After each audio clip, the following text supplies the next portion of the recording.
എല്ലാവർക്കും നമസ്കാരം. നമ്മൾ മറ്റൊരു സെഷനിലേക്ക് കടക്കുകയാണ്. സാധാരണ ഞങ്ങൾ ഇങ്ങനെയൊക്കെ സംസാരിക്കുന്നത് സാഹിത്യോത്സവ വേദികളിലാണ്. സാഹിത്യോത്സവ വേദികളിൽ സാധാരണയായി കടന്നു വരാത്ത അല്ലെങ്കിൽ കടന്നു വരാൻ സാധ്യത വളരെ കുറഞ്ഞ മറ്റ് വിഭാഗങ്ങളിലുള്ള വളരെയേറെ ചെറുപ്പക്കാരുടെ മുമ്പിൽ നിന്നുകൊണ്ടാണ് നമ്മൾ ഇന്ന് സംസാരിക്കുന്നത്. വളരെ സന്തോഷം തോന്നുകയാണ്. മവാസ പോലെ ഒരു പരിപാടിക്ക് ഒരു ആശയം നൽകിക്കൊണ്ട് DYFI മുന്നോട്ട് വരുന്നു. യുവാൽ നോഹ ഹരാരി അദ്ദേഹത്തിൻ്റെ ഹോമോ ദിയൂസ് എന്ന് പറയുന്ന പുസ്തകത്തിൽ പറയുന്നത്, വളരെ ദുർബലനായ മനുഷ്യനെന്ന ജീവി എങ്ങനെയാണ് മറ്റെല്ലാ ജീവിവർഗങ്ങളെയും മറികടന്നിട്ട് ഭൂമിയുടെ അവകാശികളായി തീർന്നത് എന്ന അന്വേഷണത്തിൽ അതവൻ്റെ ഭാവനാശക്തിയും കൂട്ടായ്മയും ഒത്തു ചേർന്നതുകൊണ്ടാണ് എന്ന് അദ്ദേഹം നിരീക്ഷിക്കുന്നുണ്ട്.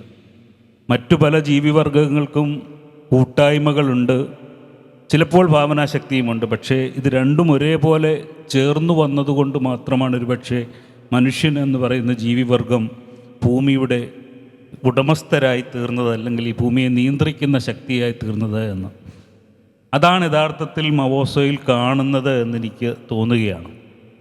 പുതിയ കാലത്തിൻ്റെ നിറയൗവനങ്ങളുടെ ഭാവനാശക്തിയെയും കൂട്ടായ്മയും ഒത്തുചേർത്തുകൊണ്ട് നാളത്തെ കേരളം എന്താണ് എന്ന്, നമ്മളുടെ ഭാവി എന്താണ് എന്ന് നിശ്ചയിക്കാനുള്ള ഒരു വലിയ സംരംഭമായിട്ടാണ് ഞാനിതിനെ നോക്കിക്കാണുന്നത്. ഇപ്പോൾ രാവിലെ കുറച്ച് പിച്ചിങ് സെഷനിൽ ഇരുന്ന് കേൾക്കാൻ അവസരമുണ്ടായി. വളരെ സന്തോഷം തോന്നി. വളരെ ചെറുപ്പക്കാർ പുതിയ പുതിയ ആശയങ്ങളുമായിട്ട് വരികയാണ്. ചിലത് പ്രാവർത്തികമാക്കി തുടങ്ങിയതാണ്, ആവാൻ പോകുന്നതാണ്, ചിലരുടെ ഇത് സ്വപ്നങ്ങളാണ്. എങ്കിൽ പോലും വളരെ ആർജവത്തോടു കൂടി ചെറുപ്പക്കാർ ഇതിലേക്ക് കടന്നു വരുന്നു എന്നുള്ളത് വലിയ സന്തോഷമാണ്. അങ്ങനെ ഒരു അവസരത്തിലാണ് നമ്മുടെ പൊതുമരാമത്ത് ടൂറിസം വകുപ്പ് മന്ത്രി, നിങ്ങൾക്ക് പരിചയപ്പെടുത്തേണ്ട ഒന്നും ആവശ്യമില്ലാത്ത ബഹുമാനപ്പെട്ട PA മുഹമ്മദ് റിയാസുമായിട്ട് നമ്മൾ ടൂറിസത്തെ സംബന്ധിച്ച്, ഭാവി കേരളത്തെ സംബന്ധിച്ച് ഒരല്പനേരം സംസാരിക്കാം എന്ന് തീരുമാനിക്കുന്നത്. അപ്പോൾ ഇത്തരത്തിലുള്ള ഒരു ഇതിലേക്ക് വരുമ്പോൾ DYFI നേതൃത്വം കൊടുക്കുന്ന ഈ മവാസയെക്കുറിച്ച് അങ്ങയുടെ ഒരു നിരീക്ഷണവും ഒക്കെ പങ്കുവെച്ചുകൊണ്ട് നമുക്ക് ആ വിഷയത്തിലേക്ക് കടക്കാം എന്ന് കരുതുകയാണ്.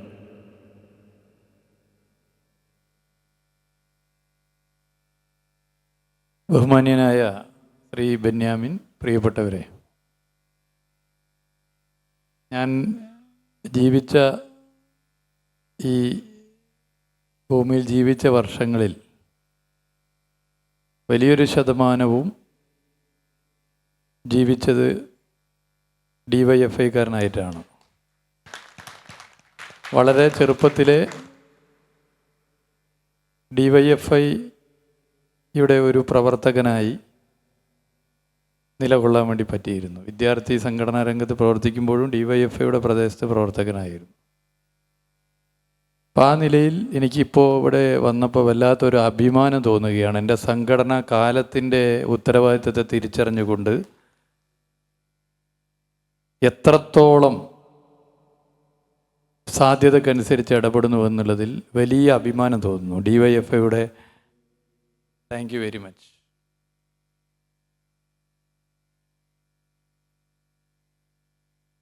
എനിക്ക് തിരിച്ചിരുന്ന് കൊടുക്കേണ്ടത്, നമുക്കിപ്പോൾ ഒരു കയ്യടി കൊടുക്കാം തൽക്കാലം. ഇതാണ് കാലത്തിൻ്റെ മാറ്റത്തിൻ്റെ മറ്റൊരു ഉദാഹരണമാണ്. മുമ്പൊക്കെ 2 കുട്ടികൾ സ്റ്റേജിൽ വന്ന് മിഠായി തരണമെങ്കിൽ എത്ര സമയമെടുത്ത് ആലോചിച്ച് ചോദിച്ചിട്ട് അത് ഒറ്റയടിക്ക് കയറി വരുന്നുണ്ടല്ലോ. ചെറിയ കുട്ടികൾ പോലും ഇങ്ങനെ വലിയ ആത്മവിശ്വാസം വർദ്ധിക്കുന്നൊരു കാലത്ത് യുവജനങ്ങളെ എങ്ങനെ നയിക്കണമെന്നുള്ള കാര്യത്തിൽ DYFI കാലഘട്ടത്തിൽ ഏറ്റെടുത്ത ഏറ്റവും മികച്ച പ്രവർത്തനങ്ങളിലൊന്നാണ് മവാസോ.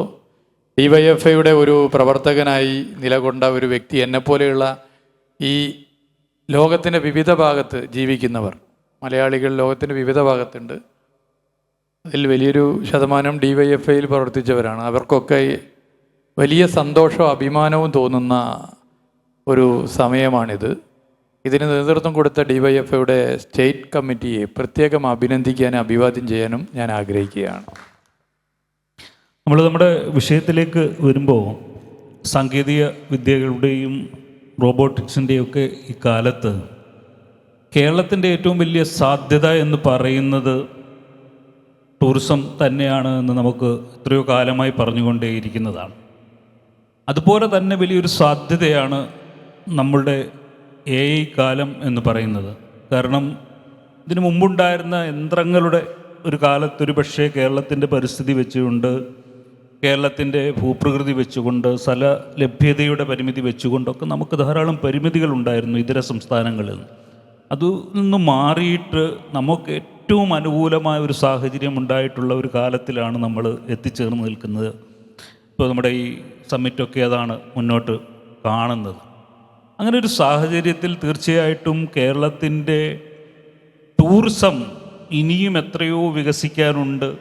ഇവിടെ ഇനിയും തൊഴിൽ തേടി വരുന്ന അനേകർക്ക് പ്രാദേശികമായ ടൂറിസത്തിൻ്റെ സാധ്യതകളുണ്ട്. അപ്പോൾ ഈ ഒരു പുതിയ കാലത്തിൽ നിന്ന് കൊണ്ട് കാണുമ്പോൾ പൊതുവിൽ ഒരു തുടക്കമെന്ന നിലയിൽ കേരളത്തിൻ്റെ ഈ ടൂറിസം സാധ്യതകളെ ബഹുമാനപ്പെട്ട മന്ത്രിയും സർക്കാരും എങ്ങനെയാണ് നോക്കിക്കാണുന്നത് എന്ന് പറഞ്ഞുകൊണ്ട് നമുക്ക് തുടങ്ങാം.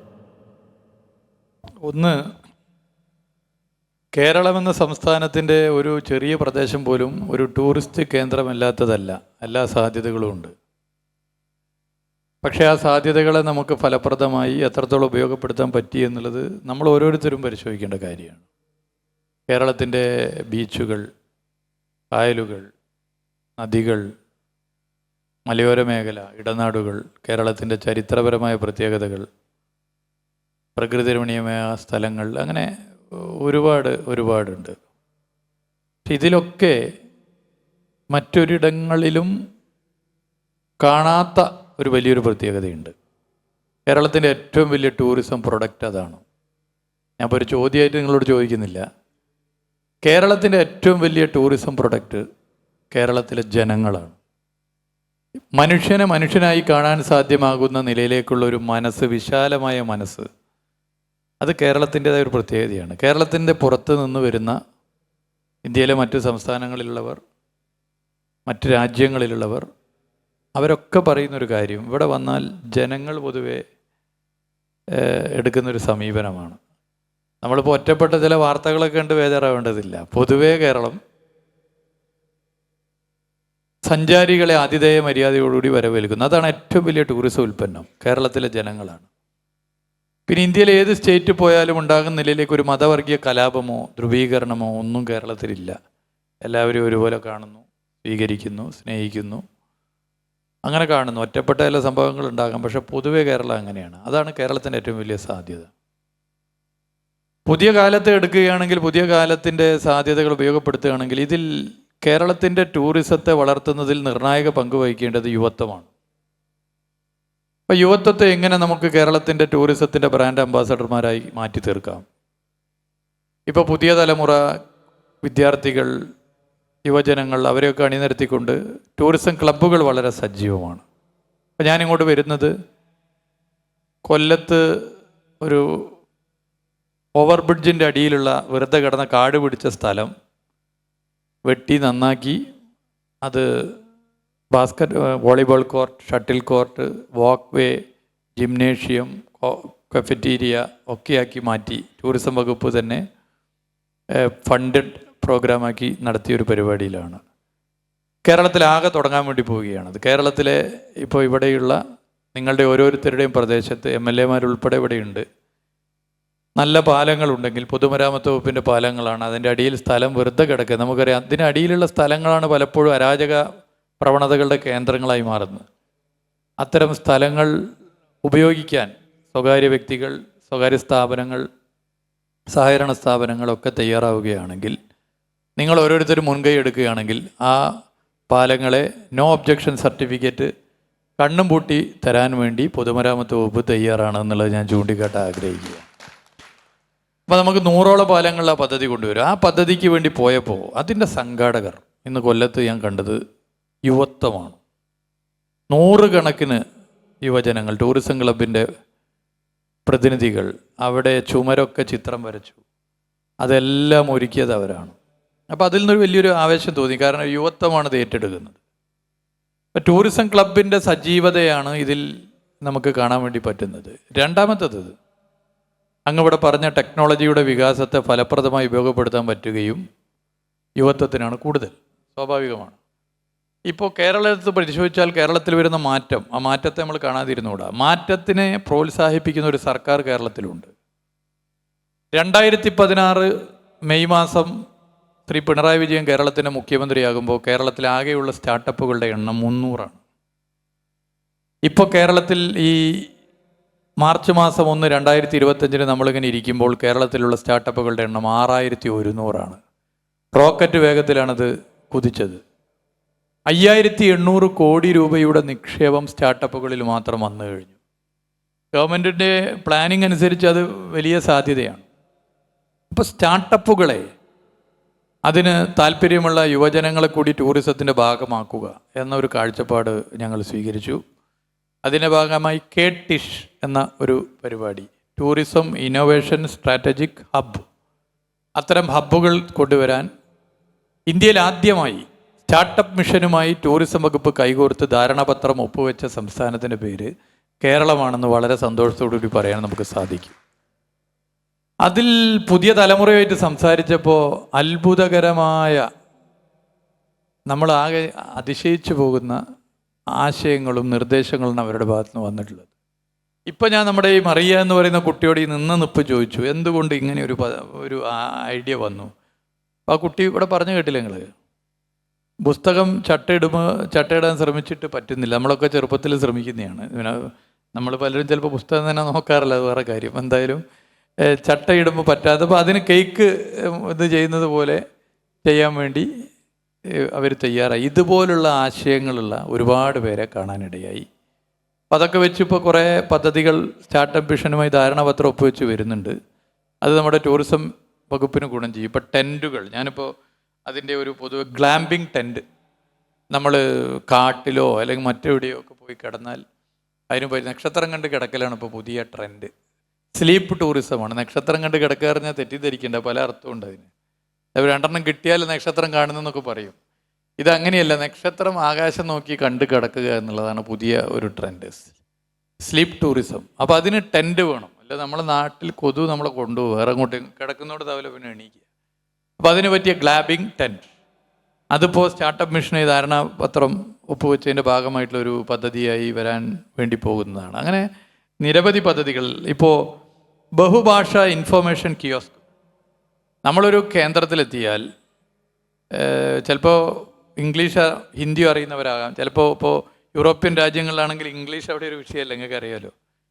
അപ്പോൾ സ്പാനിഷോ ഫ്രഞ്ചോ അറിയുന്നവർ, അപ്പോൾ ആര് കേരളത്തിൽ വന്നാലും ഇത്തരം കിയോസ്കുകളിലൂടെ, ബഹുഭാഷ ഇൻഫർമേഷൻ കിയോസ്കുകളിലൂടെ കേരളം എന്താണെന്നും കേരളത്തിലെ സ്ഥലങ്ങൾ ഏതൊക്കെയാണെന്നും എവിടെയൊക്കെയാണ് പോകേണ്ടത്, അങ്ങനെ ഫുൾ ഇൻഫർമേഷൻ കൊടുക്കാവുന്ന ഞാനീ പറഞ്ഞ സ്റ്റാർട്ടപ്പിൻ്റെ പദ്ധതികൾ, ഇങ്ങനെയുള്ള ഒരുപാട് പദ്ധതികൾ വരികയാണ്. അപ്പോൾ ഇത് നമുക്ക് വലിയ ആവേശം നൽകുന്നതാണ്. ഇപ്പോൾ യുവത്വത്തിൻ്റെ ഒരു ലീഡർഷിപ്പ് ഇതിലൊക്കെ വരുന്നത് വലിയ ആവേശം തരുന്നു. നമ്മൾ ലോകമെമ്പാടും നോക്കിയാലും ഇന്ത്യയിലെ മറ്റ് സംസ്ഥാനങ്ങൾ നോക്കിയാലും തനതായ സംസ്കാരത്തെയും പൈതൃകത്തെയും ഉയർത്തിക്കാണിക്കുന്നതിലൂടെയാണ് അവർ ടൂറിസത്തെ പലവിധത്തിൽ വളർത്തിക്കൊണ്ടിരിക്കുന്നത്.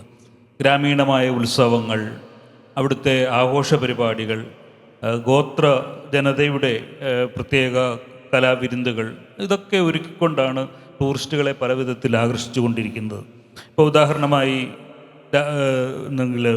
ഇപ്പം ഗുജറാത്തിലെ ഹോട്ട്ക ഗ്രാമം, കച്ചിലെ റൺ ഉത്സവം, മഹാരാഷ്ട്രയിലെ ബാരംതി, മേഘാലയയിലെ മൗലിംഗ്, സിക്കിമിലെ യൂക്ലോത്സവം, ഇങ്ങനെയൊക്കെ പറയുന്ന ഒത്തിരിയും ഉത്സവങ്ങൾ പലതരത്തിൽ നടക്കുന്നുണ്ട്.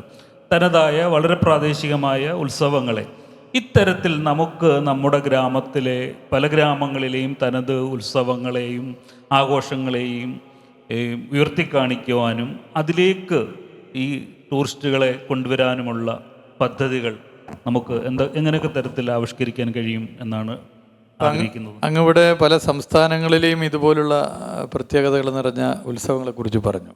ലോകത്ത് ഇതുപോലുള്ള ഉത്സവങ്ങൾ, ലോകത്തെ പല രാജ്യങ്ങളും നമ്മളെടുത്ത് പരിശോധിച്ചാൽ ആ രാജ്യത്തെ ഒരു പ്രത്യേക മാസം പ്രത്യേക തീയതി നടക്കുന്ന ഒരു ഫെസ്റ്റിവലിൽ പങ്കെടുക്കാൻ മറ്റു രാജ്യങ്ങളിൽ നിന്നൊക്കെ ആളുകൾ വരും. സ്പെയിനിൽ നമുക്ക് കാണാൻ പറ്റും, മറ്റു പല രാജ്യങ്ങളിൽ നമുക്ക് കാണാൻ വേണ്ടി പറ്റും. കേരളത്തിൽ അതിന് ഏറ്റവും സാധ്യമാകുന്ന ഒന്ന് ഓണമാണ്. ഓണാഘോഷം എന്ന് പറയുന്നത് നമ്മളെ സംബന്ധിച്ചിടത്തോളം അത് പുറത്തുനിന്ന് നോക്കുന്നവർക്ക് നമുക്കത് കാണുന്നതിന് അപ്പുറത്താണ്, വലിയ ഒരു വൈബ് നൽകുന്നതാണ്, വലിയൊരു മെസ്സേജ് നൽകുന്നതാണ്.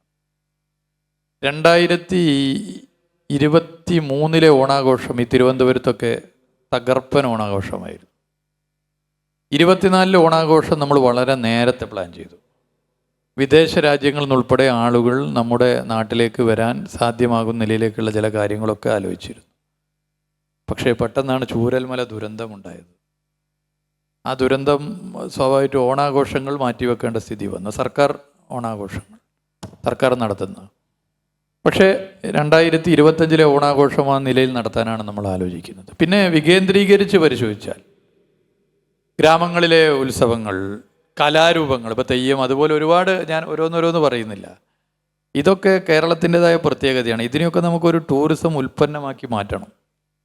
അപ്പോൾ ഇതിൻ്റെ ഒരു പ്രത്യേക കലണ്ടർ ഇപ്പോൾ നമ്മൾ തയ്യാറാക്കാൻ വേണ്ടി തയ്യാറാക്കി, ഇപ്പോൾ അത് പുറത്തേക്ക് വരികയാണ്. ആ കലണ്ടർ നോക്കിയാൽ സോഷ്യൽ മീഡിയയിലൂടെയും നമ്മുടെ വെബ്സൈറ്റിലൂടെയും ഒക്കെ നോക്കിയാൽ നമുക്കത് കേരളത്തിൻ്റെ ഓരോ സ്ഥലങ്ങളിലും നടക്കുന്ന പ്രത്യേക ഉത്സവങ്ങൾ, പ്രത്യേക ആഘോഷങ്ങൾ, പ്രത്യേക കൂട്ടായ്മകൾ, പ്രത്യേക കലാരൂപങ്ങൾ, ഇതൊക്കെ ആ കലണ്ടറിനകത്ത് ഉണ്ടാവും. അപ്പോൾ കേരളത്തിൻ്റെ പുറത്തുനിന്ന് വരുന്നവർ മാത്രമല്ല, കേരളത്തിലുള്ളവർക്ക് തന്നെ പുതിയ അനുഭവങ്ങളും പുതിയ അറിവുമായിരിക്കും. ഇപ്പോൾ ഇവിടെയുള്ള ഒരാൾക്ക് മലബാറിലെ എല്ലാ കാര്യങ്ങളും അറിഞ്ഞുകൊള്ളണമെന്നില്ല. അപ്പോൾ എല്ലാവർക്കും ഇൻഫർമേറ്റീവ് ആകുന്ന അത്തരം കാര്യത്തെ കോർഡിനേറ്റ് ചെയ്ത് പോകാൻ തീരുമാനിച്ചു. ഇപ്പോൾ നമ്മുടെ ഈ സ്റ്റാർട്ടപ്പ് മിഷനുമായി ബന്ധപ്പെട്ട ഒരു പദ്ധതിയിൽ ഇതും അടങ്ങിയിട്ടുണ്ട്. അപ്പോൾ ആ നിലയിൽ നമുക്കിതിനെ മാറ്റിയെടുക്കാൻ പറ്റും. യൂറോപ്യൻ രാജ്യങ്ങളിൽ പല സ്ഥലങ്ങളിലും സഞ്ചരിക്കുമ്പോൾ ഞാൻ കണ്ടിട്ടുള്ളൊരു കാര്യം, വളരെ പ്രാദേശികമായ ടൂറിസ്റ്റ് സെൻറ്ററുകളാണ്. ചിലപ്പോൾ ഒരു ഗ്രാമം കേന്ദ്രീകരിച്ചായിരിക്കും, അല്ലെങ്കിൽ അവിടുത്തെ ഒരു ചെറിയ പട്ടണം കേന്ദ്രീകരിച്ചായിരിക്കും ടൂറിസ്റ്റ് കേന്ദ്രങ്ങൾ. ആ ടൂറിസ്റ്റ് കേന്ദ്രത്തിൽ ആ പട്ടണത്തിൻ്റെ പ്രത്യേകത, അതിൻ്റെ ചരിത്രം, അവിടെ കാണേണ്ട കാഴ്ചകളൊക്കെയുള്ള ചെറിയ ബ്രോഷറുകൾ ലഭ്യമാണ്. അതിനെ കുറേ കൂടി വികസിപ്പിച്ച് കഴിഞ്ഞാൽ അവിടുത്തെ ലഭ്യമാകുന്ന വസ്തുവകകൾ, ഒരുപക്ഷെ അവിടുത്തെ ഉൽപ്പന്നങ്ങളായിരിക്കാം, അവിടുത്തെ കരകൗശല വസ്തുക്കളായിരിക്കാം, അവിടുത്തെ ഗ്രാമീണരായ വീട്ടമ്മമാർ നിർമ്മിക്കുന്നതായിരിക്കാം. ഇത്തരം ഒരു നമ്മുടെ ഗ്രാമങ്ങൾ കേന്ദ്രീകരിച്ചോ ചെറിയ പട്ടണങ്ങൾ കേന്ദ്രീകരിച്ചോ ഉള്ള വളരെ റൂറലായിട്ടുള്ള ഒരു മറ്റൊരു ടൂറിസ്റ്റ് പദ്ധതിയെക്കുറിച്ച് കൂടി നമുക്ക് ആലോചിച്ചുകൂടെ? അത് കൂടുതൽ ഉൽപ്പന്നങ്ങൾ, നമ്മുടെ വീട്ടമ്മമാർക്കൊക്കെ ഉൽപ്പന്നങ്ങൾ, അവരുടെ തനത് ഉൽപ്പന്നങ്ങൾ, കരകൗശല വസ്തുക്കൾ വിൽക്കുന്ന ഒരു കേന്ദ്രമായി കൂടി മാറ്റുന്ന ഒരു തരത്തിലേക്ക് അതിനെ മാറ്റുന്നതിനെക്കുറിച്ചൊരു ആലോചന എങ്ങനെയാവും? വളരെ പ്രസക്തമായ ഒരു ചോദ്യമാണ് അങ്ങ് ചോദിച്ചത്. ഇപ്പോൾ ഈ ഗവൺമെൻറ് വരുമ്പോൾ നമുക്ക് അറിയാം, കോവിഡ് രൂക്ഷമായിരുന്നു. തൊട്ട അയൽവാസിയുടെ വീട്ടിലേക്ക് പോലും സഞ്ചരിക്കാൻ വേണ്ടി പറ്റാത്ത അവസ്ഥ. പിന്നെ ടൂറിസ്റ്റ് കേന്ദ്രത്തിൽ സഞ്ചരിക്കുന്ന ആലോചിക്കാൻ തന്നെ പറ്റില്ല. വല്ല ആത്മഹത്യ ടെൻഡൻസി ഉള്ളവരെ അന്നൊക്കെ ടൂറിസ്റ്റ് കേന്ദ്രത്തിൽ പോകും. അപ്പോൾ അങ്ങനെയുള്ളൊരു പ്രതിസന്ധി ഘട്ടത്തിൽ നിലവിളിച്ച് കരയുകയായിരുന്നില്ല ഞങ്ങൾ ചെയ്തത്. ലോകത്ത് പോസ്റ്റ് കോവിഡിന് ശേഷം സാധ്യതയുള്ള ട്രെൻഡുകൾ ഏതൊക്കെ, അത് പഠിക്കുകയായിരുന്നു. അതിലൊരു പ്രധാന സാധനമാണ് ഇപ്പോൾ ഇവിടെ ചൂണ്ടിക്കാട്ടിയത്. കോവിഡിന് ശേഷം കാണുന്ന ഒരു ട്രെൻഡാണ് ഡ്യൂപ്പ് ടൂറിസം. ഡ്യൂപ്പ് ടൂറിസത്തിൻ്റെ പ്രത്യേകത, പ്രധാനപ്പെട്ട ഒരു ടൂറിസ്റ്റ് കേന്ദ്രം, ഇപ്പോൾ കേരളം എടുത്തു കഴിഞ്ഞാൽ നമുക്ക് ഒറ്റയടിക്ക് പറയാൻ പറ്റുന്ന ABCDEF. ഞാനങ്ങനെ അക്ഷരത്ത് പറയാൻ കാരണം ഏതിൻ്റെങ്കിലും പേര് പറഞ്ഞാൽ വിട്ടുപോയത് പിന്നെ ടൂറിസം മന്ത്രി വിട്ടുപോയി എന്ന് പറയും. അതുകൊണ്ടാണ് നമ്മൾ ഒറ്റയടിക്ക് പറയാൻ സാധ്യതയുള്ള ടൂറിസ്റ്റ് കേന്ദ്രങ്ങൾ. എന്നാൽ ഇപ്പോൾ അവിടെ മാത്രം പോകാനോ അല്ലെങ്കിൽ അവിടെ പോകാനോ അല്ല ആളുകൾ ആഗ്രഹിക്കുന്നത്. ഒഴിഞ്ഞു കിടക്കുന്ന സ്ഥലം, അതായത് ഒരു ടൂറിസ്റ്റ് കേന്ദ്രമാണ്, പക്ഷേ അത്രത്തോളം അറിയപ്പെടില്ല. അങ്ങപ്പോൾ സൂചിപ്പിച്ച പോലെ അവിടെ സമയം ചെലവഴിക്കാൻ ആഗ്രഹിക്കുന്നവരുണ്ട്.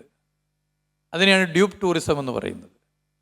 അപ്പോൾ അത്തരം സ്ഥലങ്ങൾ ഒരുപാടുണ്ട്. ഇപ്പോൾ ഒരുപാടെന്ന് പറയുമ്പോൾ എനിക്ക് ഒറ്റയടിക്ക്, ഞാൻ ഈ ചുമതല വഹിക്കുന്നതിന് മുമ്പ് എനിക്ക് ഒറ്റയടിക്ക് കേരളത്തിൽ ആകെയുള്ള ഇതുപോലുള്ള സ്ഥലങ്ങൾ പറയാൻ പറ്റില്ല. പക്ഷേ എൻ്റെ ജീവിത അനുഭവത്തിൽ എൻ്റെ പ്രദേശത്തും ഞാൻ അറിയുന്ന സ്ഥലങ്ങളിലും അല്ലെങ്കിൽ സംഘടനാ പ്രവർത്തനത്തിൻ്റെ ഭാഗമായുള്ള യാത്രകൾ, പരിചയപ്പെട്ട സ്ഥലങ്ങളുടെയൊക്കെ പേര് പറയാൻ പറ്റുമായിരിക്കും. പക്ഷേ നിങ്ങൾ ഓരോരുത്തർക്കും പറയാൻ പറ്റുന്നുണ്ടാവും. ഞാനെന്നൊരു വ്യക്തിയെപ്പോലെ നിങ്ങളെന്ന ഓരോ വ്യക്തികൾക്കും ഇതുപോലുള്ള സ്ഥലങ്ങൾ അറിയും. നമ്മളെപ്പോഴും ചിന്തിച്ചിട്ടുണ്ട്, എന്ത് നല്ല സ്ഥലമാണിത്, നമ്മളെ നാട്ടിലെ ഈ സ്ഥലം, പക്ഷേ ഇതൊരു ടൂറിസ്റ്റ് കേന്ദ്രമായി എത്രത്തോളം മാറുന്നില്ലല്ലോ. അങ്ങനെയുള്ള സ്ഥലങ്ങളെ നമ്മൾ നല്ല നിലയിൽ കൊണ്ടുവരിക, എക്സ്പ്ലോർ ചെയ്യുക, അൺഎക്സ്പ്ലോർഡ് ആയിട്ടുള്ള ഡെസ്റ്റിനേഷനുകളെ എക്സ്പ്ലോർ ചെയ്യുക. അതിനുവേണ്ടിയാണ് ഇപ്പോൾ ഡെസ്റ്റിനേഷൻ ചാലഞ്ച് എന്ന ഒരു പദ്ധതി ആരംഭിച്ചത്. തദ്ദേശ സ്വയംഭരണ വകുപ്പ്, ഗ്രാമപഞ്ചായത്തുകൾക്കാണല്ലോ ഇത് പെട്ടെന്ന് സെലക്ട് ചെയ്യാൻ പറ്റുക. തദ്ദേശ സ്വയംഭരണ വകുപ്പ് തരുന്ന പ്രൊജക്റ്റ് അല്ലെങ്കിൽ ത്രിതല പഞ്ചായത്തുകൾ തരുന്ന പ്രൊജക്റ്റ് ടൂറിസം വകുപ്പ് ഒരു പ്രത്യേക ടീമിനെ വെച്ച് അത് പരിശോധിച്ച് അംഗീകാരം കൊടുത്തു കഴിഞ്ഞാൽ അതിൻ്റെ ഫണ്ടിങ് 60% ടൂറിസം വകുപ്പും 40% തദ്ദേശ സ്വയംഭരണ വകുപ്പും. അപ്പോൾ പുതിയ ഡെസ്റ്റിനേഷൻ വരും. അതാണ് ഡെസ്റ്റിനേഷൻ ചാലഞ്ച്. ഇപ്പോൾ 40 പുതിയ ഡെസ്റ്റിനേഷൻ അങ്ങനെ കേരളത്തിൽ വന്നു എന്നുള്ള സന്തോഷ വിവരം നിങ്ങളെ പ്രത്യേകം അറിയിക്കാൻ ആഗ്രഹിക്കുകയാണ്. ഈ ഒരു പീരീഡിൽ അത് സെഞ്ചുറി അടിക്കണം എന്നാണ് നമ്മുടെ ഒരു ആഗ്രഹം. പക്ഷേ അതിൻ്റെ ഒരു ക്വാളിറ്റി കൂടി നോക്കുന്നതുകൊണ്ടാണ് അത് ഇങ്ങനെ മിനിമൈസ് ചെയ്ത് പോകുന്നത്. വളരെ പ്രസക്തമായ ഒരു കാര്യമാണ്. കാരണം ഏത് ടൂറിസ്റ്റ് കേന്ദ്രങ്ങൾക്കും കാലപരിധി ഉണ്ടെന്ന് വിചാരിക്കുന്ന ഒരാളാണ് ഞാൻ. കുറേ കഴിയുമ്പോൾ ആ കാലപരിധിയിലേക്ക് ആൾക്കാർക്ക് പോകാനുള്ള ആ സ്ഥലത്തേക്ക് പോകാനുള്ള ഒരു മടുപ്പ് ഉണ്ടാവും. ഇപ്പോൾ ഊട്ടി നോക്കിക്കഴിഞ്ഞാൽ പോകുന്നുണ്ടാവും ആൾക്കാർക്ക്, പക്ഷേ നമ്മുടെ ഒരു ഡെസ്റ്റിനേഷനായി ഊട്ടി മാറുന്നില്ല. ഇപ്പോൾ കേരളത്തിൽ കോവളം ഒരു കാലത്ത് വളരെ നന്നായി ആൾക്കാർ പോയിക്കൊണ്ടിരുന്ന ഒരു സ്ഥലമാണ്. പക്ഷേ അവിടുന്ന് ആൾക്കാർ പതിയെ പിന്മാറിക്കൊണ്ടിരിക്കുകയാണ്. ഇപ്പോഴും നമ്മളുടെ കേരളത്തിൻ്റെ മൊത്തം സ്ഥിതി നോക്കിക്കഴിഞ്ഞാൽ വളരെ കുറച്ച് ആലപ്പുഴ, മൂന്നാർ, ഈ പറഞ്ഞ പോലെ കോവളം, കുറേ ഇടങ്ങളിലായിട്ട് ചിതറിക്കിടക്കുന്ന കേന്ദ്രീകരിച്ചിരിക്കുന്ന ഈ ടൂറിസത്തിനെ കൂടുതൽ മറ്റ് ഇടങ്ങളിലേക്ക് കൊണ്ടുപോകാൻ ഈ പദ്ധതി വളരെയേറെ സഹായിക്കുമെന്നാണ് എനിക്ക് തോന്നുന്നത്. കാരണം ഒരു 10 വർഷം 15 വർഷത്തിനിടയിൽ ടൂറിസ്റ്റ് കേന്ദ്രങ്ങൾ മാറേണ്ടതുണ്ട്. പുതിയ ഡെസ്റ്റിനേഷൻ കണ്ടെത്തുന്നത് വളരെ പ്രധാനപ്പെട്ട. അതെ, ഇപ്പം വളരെ ഫാസ്റ്റാണ് ആൾക്കാർ. വളരെ പണ്ടത്തെ ഒരു 20 വർഷം 10 വർഷം ഒന്നും പറയാൻ പറ്റില്ല. അതിന് മുമ്പേ തന്നെ ആൾക്കാർക്ക് മടുക്കുകയും പുതിയ ഇടങ്ങൾ കണ്ടെത്തുകയും ചെയ്യേണ്ടതുണ്ട്. ഇപ്പോൾ ഇതൊരു സർക്കാരിൻ്റെ ഏറ്റവും നല്ല ഇനിഷ്യേറ്റീവുകളിൽ ഒന്നായിട്ടാണ് ഞാനതിനെ കാണുന്നത്. അഭിനന്ദിക്കുന്നു. വളരെ സന്തോഷം. അത് ഈ പറഞ്ഞതുപോലെ 40-ൽ നിന്ന് 100 ആവട്ടെ. നമുക്ക് ഓരോരുത്തർക്കും ഒരു പക്ഷേ അത്തരം ഇടങ്ങൾ കണ്ടെത്തി കൊടുക്കാനുള്ള ഒരു സാധ്യത കൂടി ഉണ്ട് എന്ന് എനിക്ക് തോന്നുകയാണ്. പക്ഷേ അതിൽ ഞാൻ വളരെ ഒരു നമുക്ക് സന്തോഷം തോന്നുന്ന ഒരു കാര്യം പങ്കുവെക്കാം. അപ്പം നമുക്ക് ഒരുപാട് പാലങ്ങൾ. ഈ പാലങ്ങൾ ദീപാലങ്കൃതമായിട്ടാണ് പാരീസിൽ നമ്മൾ കാണുന്നത്. പാരീസിൽ പോയാൽ അറിയാം. അവിടെ ഞാൻ പോയ സമയത്ത് അവിടെ ഒരു സുഹൃത്ത് അവിടെ ഒരു പാലത്തിൻ്റെ അവിടെ കൊണ്ടുപോയി.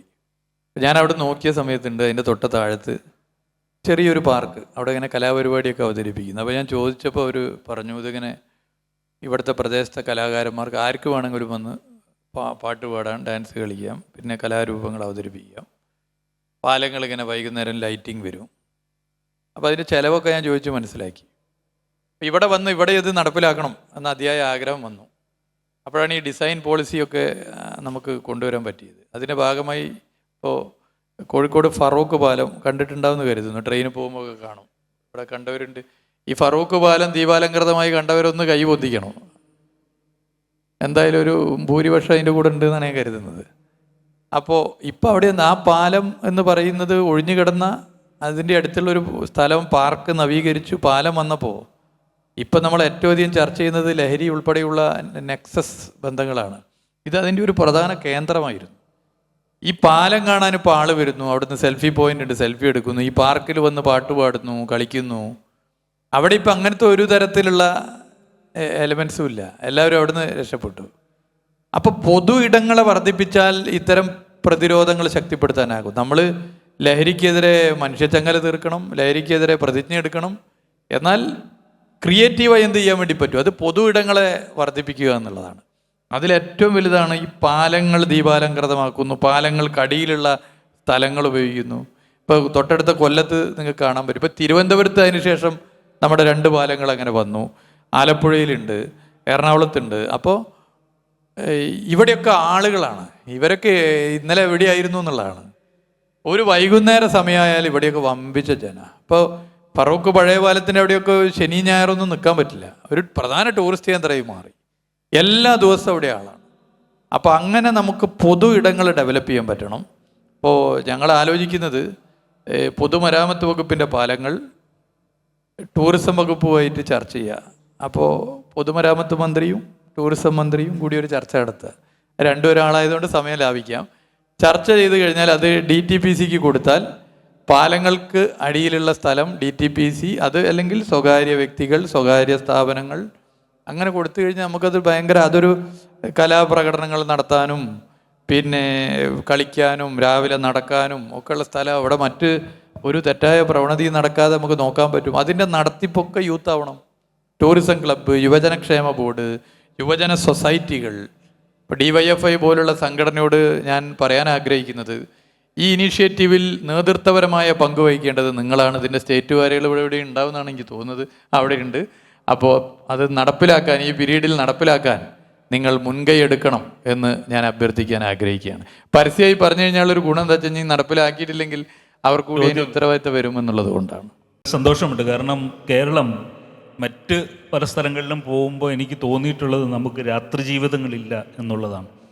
നൈറ്റ് ലൈഫ് കൊല്ലത്ത് വരുന്നു, കണ്ടിട്ടുള്ളത് കോഴിക്കോടാണ്, ബീച്ചിലാണ്, മാനവീയം വീതിയിലുണ്ട്. അങ്ങനെ നമ്മൾ പതിയെ പതിയെ വന്നുകൊണ്ടിരിക്കുക. മറ്റെല്ലാ ദേശങ്ങളിലെയും ഏറ്റവും വലിയ സന്തോഷം എന്ന് പറയുന്നത് ഈ രാത്രി ജീവിതം, നൈറ്റ് ലൈഫ് ജനങ്ങൾ പുറത്തിറങ്ങി ആസ്വദിക്കുന്നു എന്നുള്ളതാണ്. ഇത്തരം ഇടങ്ങൾ വരുന്നതോടുകൂടി നമുക്ക് അതിനുള്ള ഇടങ്ങൾ തുറന്നു കിട്ടുകയും കൂടുതൽ ജനങ്ങളിൽ പുറത്തേക്ക് വരികയും അതോടുകൂടി ഈ അരാജക പ്രവണതകൾ കുറയാനുള്ള സാധ്യത ഉണ്ടാവുകയും ചെയ്യുന്നു എന്നുള്ളതാണ് വളരെ സന്തോഷമുള്ള കാര്യമാണ്. ഈ കുട്ടികളിൽ കണ്ടുകൊണ്ടിരിക്കുന്ന അപകടകരമായ ചില പ്രവണതകളുണ്ടല്ലോ, നമ്മളിപ്പോൾ അത് കുറച്ച് ദിവസമായിട്ട് വാർത്തകളിലൊക്കെ വായിക്കുന്നത്, നമ്മളത് ഗൗരവമായിട്ടൊരു പരിശോധനയ്ക്ക് വിധേയമാക്കണം. ഇപ്പോൾ നമ്മുടെ എല്ലാം ചെറുപ്പകാലത്ത്, ഇപ്പോൾ നമ്മുടെ പ്രിയപ്പെട്ട ശ്രീ ജോയ് MLA ഇവിടെയുണ്ട്. നമ്മുടെയൊക്കെ ഈ ചെറുപ്പകാലത്ത് നമുക്ക് കളിക്കാൻ ഗ്രൗണ്ടുകളുണ്ട്. രാവിലെ ആയാൽ, ഞാനാണെങ്കിൽ കോഴിക്കോട് നഗര ഹൃദയത്തിൽ സ്റ്റേഡിയത്തിൻ്റെ തൊട്ടടുത്തായിരുന്നു വീട്, പോലീസ് ക്വാർട്ടേഴ്സ് ആയിരുന്നു. അവിടുന്ന് ഓടി ഗ്രൗണ്ട് പോലാണ്. അല്ലെങ്കിൽ അപ്പുറത്ത് സാമൂതിരി സ്കൂൾ ഗ്രൗണ്ട് ഉണ്ട്, അപ്പുറത്ത് മാനാഞ്ചിറ എന്ന ഗ്രൗണ്ട് ഉണ്ട്, അപ്പുറത്ത് കുളിക്കാൻ ക്ഷേത്ര കുളങ്ങളിലാണ് ഞാനൊക്കെ നീന്തൽ പഠിച്ചത്. അങ്ങനെയുള്ള അപ്പം രാവിലെ മുതൽ ഇറങ്ങുകയാണ്. ഒന്നെങ്കിൽ ഫുട്ബോൾ, അല്ലെങ്കിൽ ക്രിക്കറ്റ്, അല്ലെങ്കിൽ എന്തെങ്കിലും കളിച്ച് നമ്മൾ IM വിജയനോ അല്ലെങ്കിൽ മെസ്സി ആവുക എന്നുള്ളതല്ല, തോൽക്കാൻ പഠിക്കുന്നു എന്നുള്ളതാണ്. തോൽക്കാൻ നമ്മൾ പഠിക്കുകയാണ്. 1-ാം ക്ലാസ്സിലായാലും 2-ാം ക്ലാസ്സിലായാലും ചെറുപ്പത്തിൽ ഏത് പ്രായത്തിലായാലും കളിക്കുമ്പോൾ കളിയിൽ നമ്മൾ തോക്കും. തോൽവിയിലൂടെ എങ്ങനെ ജീവിക്കാമെന്നുള്ളത് നമ്മൾ അറിയാതെ ഒരു പാഠം നമ്മൾ പഠിക്കുകയാണ്. ഇന്ന് അത് ഇല്ലാതെ പോകുന്നുണ്ടോ എന്ന് പരിശോധിക്കണം. ചെറിയൊരു പാളിച്ച വന്നാൽ, ചെറിയ ഒരു പരാജയം വന്നാൽ നമുക്ക് പോലും നിയന്ത്രിക്കാൻ പറ്റാത്ത നിലയിലേക്ക് നാം മാറുന്നു. നാം എന്ന് പറഞ്ഞാൽ ഈ കാലഘട്ടത്തിൽ കുട്ടികൾ മാറുന്നുണ്ട്. അങ്ങനെ മാറുമ്പോഴാണ് പല തെറ്റായ പാതയിലേക്ക് സഞ്ചരിക്കുന്നത്. അപ്പോൾ കുട്ടികൾ തോൽക്കാൻ പഠിക്കുക എന്നുള്ളതാണ് ഏറ്റവും പ്രധാനം. തോൽവി പഠിക്കുക, ജയമല്ല പഠിക്കേണ്ടത്, തോൽവിയാണ് പഠിക്കേണ്ടത്. തോൽവി പഠിക്കുക എന്നുള്ളതാണ് അതിൽ ഏറ്റവും പ്രധാനം. തോൽവി പഠിപ്പിക്കാനുള്ള അധ്യാപനമാണ് കായിക മത്സരങ്ങൾ, കളിയിടങ്ങൾ. അത് നഷ്ടപ്പെട്ടു പോകുന്നതിനെ നമ്മൾ ഇതിനോട് ചേർത്ത് കാണേണ്ടതുണ്ട്. പരമാവധി പൊതു ഇടങ്ങളെ നമുക്ക് വർദ്ധിപ്പിക്കാൻ പറ്റണം. പൊതു ഇടങ്ങൾ വളരുന്നതിനനുസരിച്ച് നമ്മൾ കുട്ടികൾ തോൽക്കാൻ പഠിക്കും. കളിക്കുന്നതിനിടയിൽ ചിലപ്പോൾ നമ്മളെ കാല് വെച്ച് വീഴ്ത്തും, തിരിച്ചൊന്ന് അങ്ങോട്ട് കൊടുക്കും ഇങ്ങോട്ട് കൊടുക്കും, ചിലപ്പോൾ നമുക്ക് എല്ലാം കിട്ടും. പക്ഷെ അതിലൂടെയൊക്കെ നമ്മളായി മാറിക്കൊണ്ടിരിക്കുകയാണ്. അതില്ലാതാവുന്നു എന്നുള്ളതാണ് പ്രശ്നം. അത് പ്രധാന പ്രശ്നമായിട്ട് മാറുകയാണ്. അത് നമുക്ക് മാറ്റണം. നമ്മുടെ ഈ സെഷൻ്റെ പേര് കാരവനിൽ കേരളം കാണുമ്പോൾ എന്നുള്ളതാണ്. കാരവനിൽ മാത്രമല്ല, ഡബിൾ ഡക്കറിലിരുന്ന് നമ്മൾ കേരളം കാണുന്നു, ഹോപ്പ് ഓൺ ഹോപ്പ് ഓഫ് ബസ്സിലിരുന്ന് കേരളം കാണുന്നു. അങ്ങനെ നമ്മുടെ പൊതുമരാമത്ത് വകുപ്പിൻ്റെ റോഡുകളുടെ ഒരു വികസനം തന്നെ കേരളത്തിൻ്റെ ടൂറിസത്തിൽ വലിയ മാറ്റത്തിന് പങ്കുവഹിച്ചിട്ടുണ്ട് എന്ന കാര്യത്തിൽ യാതൊരു സംശയവുമില്ല. കാരണം നമുക്ക് ഏത് ഡെസ്റ്റിനേഷനിൽ എത്ര ദൂരെയാണെങ്കിലും വളരെ സുരക്ഷിതമായി കുടുംബപരമായി എത്തിച്ചേരാൻ പറ്റുന്ന ഒരു വലിയ സാധ്യതയാണ് നമ്മളുടെ റോഡുകളുടെ വികസനത്തിലൂടെ സംജാതമായിരിക്കുന്നത്. പണ്ട് എനിക്ക് കുട്ടിക്കാനത്ത് വരെ പോകണമെങ്കിൽ 4 മണിക്കൂർ യാത്ര ചെയ്യണമെങ്കിൽ ഇപ്പോൾ എനിക്ക് 2 മണിക്കൂർ കൊണ്ട് എൻ്റെ വീട്ടിലെത്താവുന്ന അത്ര മനോഹരമായ റോഡുകൾ. അതോടൊപ്പം തന്നെ ഒരു പക്ഷേ നമ്മുടെ സഞ്ചാരികൾ എപ്പോഴും ആഗ്രഹിക്കുന്നത് വൃത്തിയും വെടുപ്പുമുള്ള ഇടങ്ങളാണ്. പ്രത്യേകിച്ച് പുറംദേശങ്ങളിൽ നിന്ന് വരുന്നവർ വളരെ ആഗ്രഹിച്ചുകൊണ്ടിരിക്കുന്നത്. രണ്ടാമത്തെ കാര്യം സുരക്ഷയാണ്.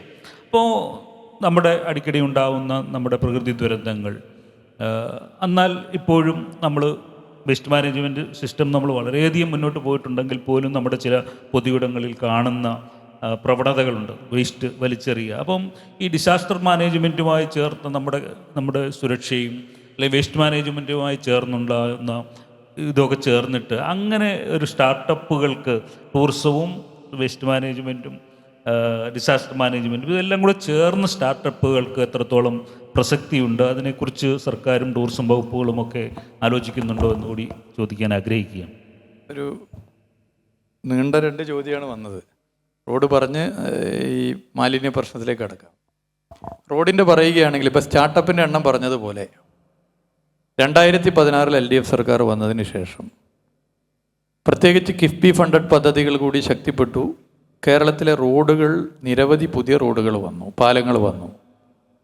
റോഡുകൾ വന്നുവെന്ന് മാത്രമല്ല, ഇന്ത്യയിൽ നമുക്ക് റോഡ് നിർമ്മാണ രീതിയിൽ ഏറ്റവും ഉയർന്ന ഗുണനിലവാരം ഉറപ്പുവരുത്താവുന്ന നിർമ്മാണ രീതി നിങ്ങൾക്ക് പലർക്കും അറിയാം, BMNBC ആണ്. ഈ ഗവൺമെൻറ് വന്നപ്പോൾ ഞങ്ങൾ BMNBC റോഡുകളുടെ കണക്ക് പരിശോധിച്ചു. BMNBC റോഡുകളുടെ പ്രത്യേകത, ഒരു 8-10 കൊല്ലത്തേക്ക് ആ റോഡിന് ഒരു കുഴപ്പമുണ്ടാവില്ല. പക്ഷെ ചിലവ് കൂടുതലാണ്. 1 കിലോമീറ്റർ BMNBC റോഡ് ഉണ്ടാക്കണമെങ്കിൽ ഒരു ചിപ്പിംഗ് കാർപ്പറ്റ് റോഡ് ഉണ്ടാക്കുന്നതിനേക്കാൾ ഒരു 50 lakhs അധികം വരും. ഞങ്ങളൊരു പരിശോധന നടത്തിയപ്പോൾ 30,000 കിലോമീറ്റർ PWD റോഡിൽ 5 വർഷം കൊണ്ട് 50% BMNBC റോഡാക്കി മാറ്റണം. അതായത് 15,000 കിലോമീറ്റർ റോഡ് BMNBC ആക്കണം. ഞങ്ങളതിൻ്റെ പദ്ധതികൾ ആവിഷ്കരിച്ചു. ഓരോ 2 മാസവും എത്ര BMNBC റോഡ് എന്നുള്ളൊരു കണക്കെടുത്ത്, ഒരു കൊല്ലം 6, അങ്ങനെ 2 × 6 12 അങ്ങനെ കണക്കാക്കി 5 വർഷം കൊണ്ട് 50% റോഡുകൾ, 15,000 കിലോമീറ്റർ റോഡുകൾ BMNBC ആക്കുന്നത് 3 വർഷം കൊണ്ട് തന്നെ പൂർത്തീകരിക്കാനായി എന്നുള്ളതാണ് അതിലെ സന്തോഷകരമായ കാര്യം. ഇനി ഇപ്പോൾ 60%-ലെത്തി. ഇപ്പോൾ സോഷ്യൽ മീഡിയയിലൊക്കെ കണ്ടുകൊണ്ടിരിക്കുന്ന ഒരു ഹാഷ്ടാഗും ഒരു വൈറലായിട്ടുള്ള കോട്ടിങ്ങും 3 ലോഡിംഗ് എന്നാണല്ലോ. നിങ്ങൾക്ക് മനസ്സിലായല്ലോ, ലോഡിംഗ് 3. ലോഡിംഗ് 3 2026 ആരംഭിച്ചു കഴിഞ്ഞാൽ കേരളത്തിലെ പൊതുമരാമത്ത് വകുപ്പിൻ്റെ റോഡുകൾ അധികം വൈകാതെ 100% BMNBC റോഡുകളാക്കി മാറ്റി തീർക്കാനാകും. ഇതിൽ മറ്റൊരു താല്പര്യവും ആർക്കും ഇല്ല. സുതാര്യതയുണ്ട്, റോഡ് നന്നായാൽ മതി എന്നുള്ള അഭിപ്രായമാണ്. ഇതാണ് ഇതിലെ പ്രധാന ലക്ഷ്യം. മാലിന്യ പ്രശ്നം ഇതുമായി ബന്ധപ്പെട്ട് കൂട്ടി പറയുന്ന ഘട്ടത്തിൽ ഒരു പ്രധാന വിഷയമാണ്. അത് പറയുമ്പോൾ നമുക്ക് ഭൂമിയില്ല, ജനസാന്ദ്രത കൂടുതലാണ്, നമ്മൾ ഒരുപാട് പ്രയാസങ്ങൾ അനുഭവിക്കുന്നു, പ്രശ്നങ്ങൾ വരുന്നു. തദ്ദേശ സ്വയംഭരണ വകുപ്പിൻ്റെ നേതൃത്വത്തിൽ നല്ല നിലയിൽ അതിൻ്റെ പ്രശ്നം പരിഹരിക്കാൻ ഇടപെട്ടുകൊണ്ടിരിക്കുന്നു. ബഹുമാനപ്പെട്ട മുഖ്യമന്ത്രി തന്നെ വിവിധ വകുപ്പുകളെ ഏകോപിപ്പിച്ച് അതിൻ്റെ കാര്യങ്ങൾ നടത്തുന്നുണ്ട്. ടൂറിസ്റ്റ് കേന്ദ്രങ്ങൾ ഒരു പ്രധാന പ്രശ്നമാണ്. ടൂറിസ്റ്റ് കേന്ദ്രങ്ങളിലെ ഈ പ്രശ്നം പരിഹരിക്കാൻ വേണ്ടിയിട്ടുള്ള ഇടപെടൽ അതാത് തദ്ദേശ സ്വയംഭരണ സ്ഥാപനങ്ങളുമായി ചേർന്നുകൊണ്ട് നടത്താൻ ടൂറിസം വകുപ്പിന് പ്രത്യേക നിർദ്ദേശമുണ്ട്. ആ നിലയിൽ കാര്യങ്ങൾ ചെയ്ത് മുന്നോട്ട് പോകണം. അതിൽ ടെക്നോളജിയുടെ പുതിയ സാധ്യത, അങ്ങവിടെ ചൂണ്ടിക്കാട്ടിയ ടെക്നോളജിയുടെ പുതിയ സാധ്യതയെ ഉപയോഗപ്പെടുത്തിക്കൊണ്ട് യുവത്വത്തെ അതിൻ്റെ നേതൃത്വപരമായ പങ്കുവഹിക്കുന്നവരാക്കി മാറ്റി സ്റ്റാർട്ടപ്പ് മിഷനിലൂടെ മുന്നോട്ട് പോകാനാകും എന്ന് തന്നെയാണ് കാണുന്നത്. ഞങ്ങളിപ്പോൾ സ്റ്റാർട്ടപ്പ് മിഷനുമായി നടത്തിയ ധാരണാപത്രത്തിൻ്റെ ഭാഗമായുള്ള ഡിസ്കഷനിലെ ഒരു പദ്ധതി, ഒന്നല്ല, ഒരു 2-3 പദ്ധതി ഇതുമായി ബന്ധപ്പെട്ടിട്ട് തന്നെയാണ് വരുന്നത്. കേരളത്തിലെ ഡെസ്റ്റിനേഷനുകളിൽ ബാത്റൂം സൗകര്യമില്ലാത്ത പ്രശ്നമുണ്ട്. ഉള്ളിടത്ത് തന്നെ പിന്നെ ആൾക്ക് പോകാനൊരു മടി വരുന്ന, വൃത്തി കുറവുള്ള പ്രശ്നമുണ്ട്. ഇതിനൊക്കെ പരിഹാരം കാണാൻ സാധ്യമാകുന്ന പദ്ധതികളായിരിക്കും 2025 ഈ മേഖലയിൽ വരാൻ വേണ്ടി പോകുന്നത്. നിരവധി ചോദ്യങ്ങൾ ഇനിയുമുണ്ട്, പക്ഷേ നിങ്ങളിൽ നിന്ന് കുറച്ച് ചോദ്യങ്ങൾ എടുക്കേണ്ടതുകൂടിയുണ്ട്. പെട്ടെന്ന് അവസാനിപ്പിക്കുക. ഒരു കാര്യം, ഒരു നിർദ്ദേശം കൂടി വെച്ചുകൊണ്ട് നമുക്ക് ഓഡിയൻസിലേക്ക് പോകാമെന്ന് കരുതുന്നു. ഞാൻ ഈ അടുത്തിടയ്ക്ക് ലഡാക്ക് യാത്ര നടത്തിയപ്പോൾ അവിടുത്തെ പാങ്ങോങ് ലേക്കിൽ 3 Idiots എന്ന് പറയുന്ന സിനിമ ഷൂട്ട് ചെയ്ത സ്ഥലം ഒരു പ്രധാനപ്പെട്ട ഡെസ്റ്റിനേഷൻ. ഇപ്പോൾ ഇവിടെ അടുത്ത് തന്നെ നമ്മുടെ വെള്ളയായണി എന്ന് പറയുന്ന സ്ഥലത്ത് കിരീടം പാലം എന്ന് പറഞ്ഞ ഒരു പാലമുണ്ട്. അത് കിരീടം എന്ന് പറയുന്ന സിനിമ ഷൂട്ട് ചെയ്ത എന്തോ ഒരു സ്ഥലമാണ്. നമുക്കിങ്ങനെ പുതിയ ഡെസ്റ്റിനേഷൻസ്, പ്രത്യേകിച്ച് സിനിമ എന്ന് പറയുന്നത് ഒരു ജനപ്രിയ കലയായതുകൊണ്ട് ജനങ്ങൾ ധാരാളമായി ഇടുന്നുണ്ട്. അതാത് വർഷം ഇറങ്ങുന്ന ചില സിനിമകളിലെ പ്രധാനപ്പെട്ട ഷൂട്ടിംഗ് ലൊക്കേഷൻ വെച്ചുകൊണ്ട് നമുക്കൊരു ഒരു ടൂറിസ്റ്റ് ഡെസ്റ്റിനേഷനെ കുറിച്ച് കൂടി ആലോചിച്ചുകൂടെ? സിനിമ ടൂറിസമാണ്. അതിൽ 2 രീതിയിലാണ് സിനിമ ടൂറിസത്തെ നമുക്ക് കാണാൻ പറ്റുക. ഒന്ന്, നമ്മുടെ സംസ്ഥാനത്തേക്ക് മറ്റ് സംസ്ഥാനങ്ങളിൽ നിന്നുള്ള സിനിമകൾ പോലും ഷൂട്ട് ചെയ്യാൻ പറ്റുന്ന കേന്ദ്രമാക്കി മാറ്റുക. അതാണ് പ്രാധാന്യം. അത് നമ്മുടെ റവന്യൂ വർദ്ധിക്കും. രണ്ടാമത്തത്, നമ്മുടെ സിനിമകൾ ഷൂട്ട് ചെയ്ത ഇടങ്ങളെ ആ സിനിമകളുടെ പഴയ പോസ്റ്റർ അല്ലെങ്കിൽ പഴയ ഒരു ലൊക്കേഷനൊക്കെ വെച്ച് ഒരു കേന്ദ്രമാക്കി മാറ്റുക. അത് 2 നമ്മളിപ്പോൾ ആരംഭിക്കുന്നുണ്ട്. ആദ്യത്തെ കൾച്ചറൽ ഡിപ്പാർട്ട്മെൻറ്റുമായി ഡിസ്കഷൻ നടത്തി കഴിഞ്ഞു. രണ്ടാമത്തെ ഞങ്ങൾ ആരംഭിക്കുകയാണ്. അത് തിരഞ്ഞെടുത്ത സ്ഥലം ഇവിടെ തന്നെയാണ്. അത് കിരീടം പാലമാണ്. അതിൻ്റെ ഫണ്ടിങ് ആയി ഒക്കെയായി വർക്ക് കഴിഞ്ഞ് വരാൻ വേണ്ടി പോവുകയാണ്. കിരീടം സിനിമ നമുക്കറിയാം, സിബി മലയിൽ സംവിധാനം ചെയ്ത ലോഹിതദാസിൻ്റെ തിരക്കഥയിൽ മോഹൻലാൽ സേതുമാധവനായി തകർത്തഭിനയിച്ച സിനിമയാണ്. അച്ഛനും മോനുമുള്ള രംഗം ഉൾപ്പെടെയുള്ള കിരിക്കാടൻ ജോസൊക്കെയുള്ള സിനിമയിൽ ആ പാലം വലിയ റോളാണ് വഹിക്കുന്നത്. ആ പാലമാണ് പലപ്പോഴും പാട്ടിൻ്റെ സീനായാലും സേതുമാധവന് പ്രയാസം വന്നാൽ വന്നിരിക്കുന്ന സ്ഥലമൊക്കെ ആ പാലമാണ്. അപ്പോൾ ആ നിലയിൽ ആ പാലം കേന്ദ്രീകരിച്ചുകൊണ്ട് അതിൻ്റെ തുടക്കം ആരംഭിക്കുന്നു. ഒറ്റപ്പാലം MLA പഴയ DYFI നേതാവാണ്. അദ്ദേഹം സംസാരിച്ചു. ഒറ്റപ്പാലത്ത് കേരളത്തിലെ ഏറ്റവും അധികം സിനിമാ ഷൂട്ടിംഗ് നടന്ന സ്ഥലങ്ങളിലൊന്ന് പാലക്കാട് ജില്ലയാണ്. ഒറ്റപ്പാലം ഷൊർണൂർ ഭാഗത്താണ്. അവിടെയും ഒരു പദ്ധതി ഇപ്പോൾ കൊണ്ടുവരാൻ വേണ്ടി പോകുന്നു. ബഹുമാന്യനായ മണിരത്നമായിട്ട് സംസാരിച്ചിരുന്നു. നമ്മുടെ ബോംബെ സിനിമ ഷൂട്ട് ചെയ്ത ബേക്കലിലാണ്. അവിടെ ഉയിരെ എന്ന ഗാനം ബേക്കലിലാണ്. അപ്പോൾ അവിടെ അദ്ദേഹം അരവിന്ദ് സ്വാമിയും ഇവരൊക്കെ ആയിട്ടൊരു വരാം, അവിടെ ആ നിലയിൽ മാറ്റാം എന്ന് പറഞ്ഞ് ബേക്കലിൻ്റെ BRDC-യുമായി ചർച്ച ചെയ്തൊരു കാര്യമൊക്കെ മുന്നോട്ട് പോയതാണ്. അത് ഈ 2025 എന്തെങ്കിലും ഒന്ന് ആവുമെന്നാണ് കരുതുന്നത്. അപ്പോൾ സിനിമാ ടൂറിസത്തിൻ്റെ സാധ്യത ഉപയോഗപ്പെടുത്താൻ പറ്റണം. അതുപോലെ തന്നെ കേരളത്തിലേക്ക് മറ്റ് ഭാഷകളിലെ സിനിമ ഷൂട്ട് ചെയ്യുന്നതിന് ആകർഷിക്കുന്ന ഒരു നില സ്വീകരിക്കണം. അതിന് ചില കാര്യങ്ങൾ സാംസ്കാരിക വകുപ്പിൻ്റെ ശ്രദ്ധയിൽപ്പെടുത്താൻ ഞങ്ങൾ ആലോചിച്ചിട്ടുണ്ട്. അപ്പം അതും കൂടി വന്നു കഴിഞ്ഞാൽ നമുക്ക് വലിയ മാറ്റം ഇവിടെ കൊണ്ടുവരാൻ പറ്റും. സ്റ്റാർട്ടപ്പ് സംരംഭങ്ങളുമായി വലിയ ആശയങ്ങളുമായിട്ടിരിക്കുന്ന നിങ്ങളെക്കാൾ മുമ്പിലാണ് മിനിസ്റ്റർ ചിന്തിച്ചുകൊണ്ടിരിക്കുന്നത്. നമ്മളൊരാശയം പറയുമ്പോൾ തന്നെ അത് ഇതിനോടകം തന്നെ നടപ്പാക്കാനുള്ള എല്ലാ പദ്ധതികളും അദ്ദേഹം മുന്നോട്ട് വെച്ച് കഴിഞ്ഞിട്ടുണ്ട്. എത്ര ഭാവനാത്മകമായിട്ടാണ്, എത്ര മുന്നിൽ കണ്ടുകൊണ്ടാണ് അദ്ദേഹം ഈ വകുപ്പിനെ മുന്നോട്ട് കൊണ്ടുപോകുന്നത് എന്ന് നമുക്ക് അദ്ദേഹത്തിൻ്റെ സംസാരത്തിൽ നിന്ന് മനസ്സിലാവുന്നുണ്ട്. നിങ്ങൾക്ക് 1-2 പേർക്ക് 2-3 പേർക്ക് ചോദ്യങ്ങൾ ചോദിക്കാനുള്ള സൗകര്യമുണ്ട്. അതുകൂടെ ചോദിച്ചിട്ട് നമുക്ക് ഈ സെഷൻ വൈൻഡപ്പ് ചെയ്യാം എന്ന് കരുതുകയാണ്. എൻ്റെ പേര് ബിനിൽ എന്നാണ്. ഗ്ലോബർ എന്ന് പറഞ്ഞൊരു സ്ഥാപനമാണ്. ദേശം കൂടി പറഞ്ഞു. എറണാകുളത്തെ കാര്യം തന്നെ പറയാം. സാർ പുതിയ സ്ഥലങ്ങൾ കണ്ടുപിടിക്കുന്ന കാര്യം പറഞ്ഞിട്ടുണ്ടായിരുന്നു. കേരളത്തിലെ ബീച്ചുകൾ വളരെ വലുതാണ്. കുറച്ചധികം ബീച്ചുകളുണ്ട്. ഇപ്പം നമ്മൾ ഗോകർണയിലോ അല്ലെങ്കിൽ ഗോവയിലോ പോയി നമ്മൾ ആസ്വദിക്കുന്നതിനേക്കാളും ഭംഗിയുള്ള ബീച്ചുകൾ എറണാകുളത്തും മറ്റു പല സ്ഥലങ്ങളിലും ഉണ്ട്. അപ്പോൾ എറണാകുളത്ത് തന്നെ വളപ്പ് ബീച്ച് എന്ന് പറയുന്ന ഏരിയ ഒക്കെ ഉണ്ട്.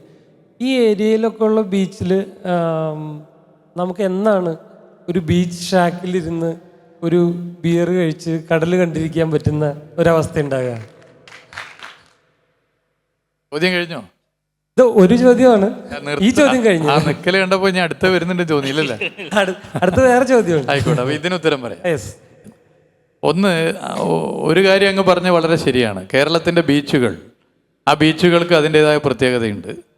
നമ്മളിപ്പോൾ ഗോവയിലൊന്നും പോകേണ്ടതില്ല. ഗോവയിൽ പോകുന്നതിൽ ഏറ്റവും അധികം മലയാളികളാണ്. അത് കേരളത്തിൽ നല്ല ബീച്ച് ഇല്ലാത്തതുകൊണ്ടല്ല, അവിടെ പോയാൽ നാട്ടുകാരെ അധികം കാണണ്ട എന്നുള്ളൊരു പ്രശ്നമുണ്ട്.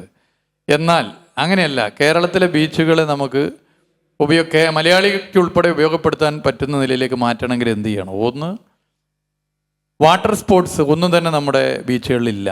വാട്ടർ സ്പോർട്സുകൾ കൊണ്ടുവരണം. പലതരത്തിലുള്ള വാട്ടർ സ്പോർട്സുകളുണ്ട്. ഇപ്പോൾ വർക്കല MLA ആണ് അദ്ദേഹം. നമ്മളവിടെ ഒരു ഫ്ലോട്ടിംഗ് ബ്രിഡ്ജ് കൊണ്ടുവന്നു.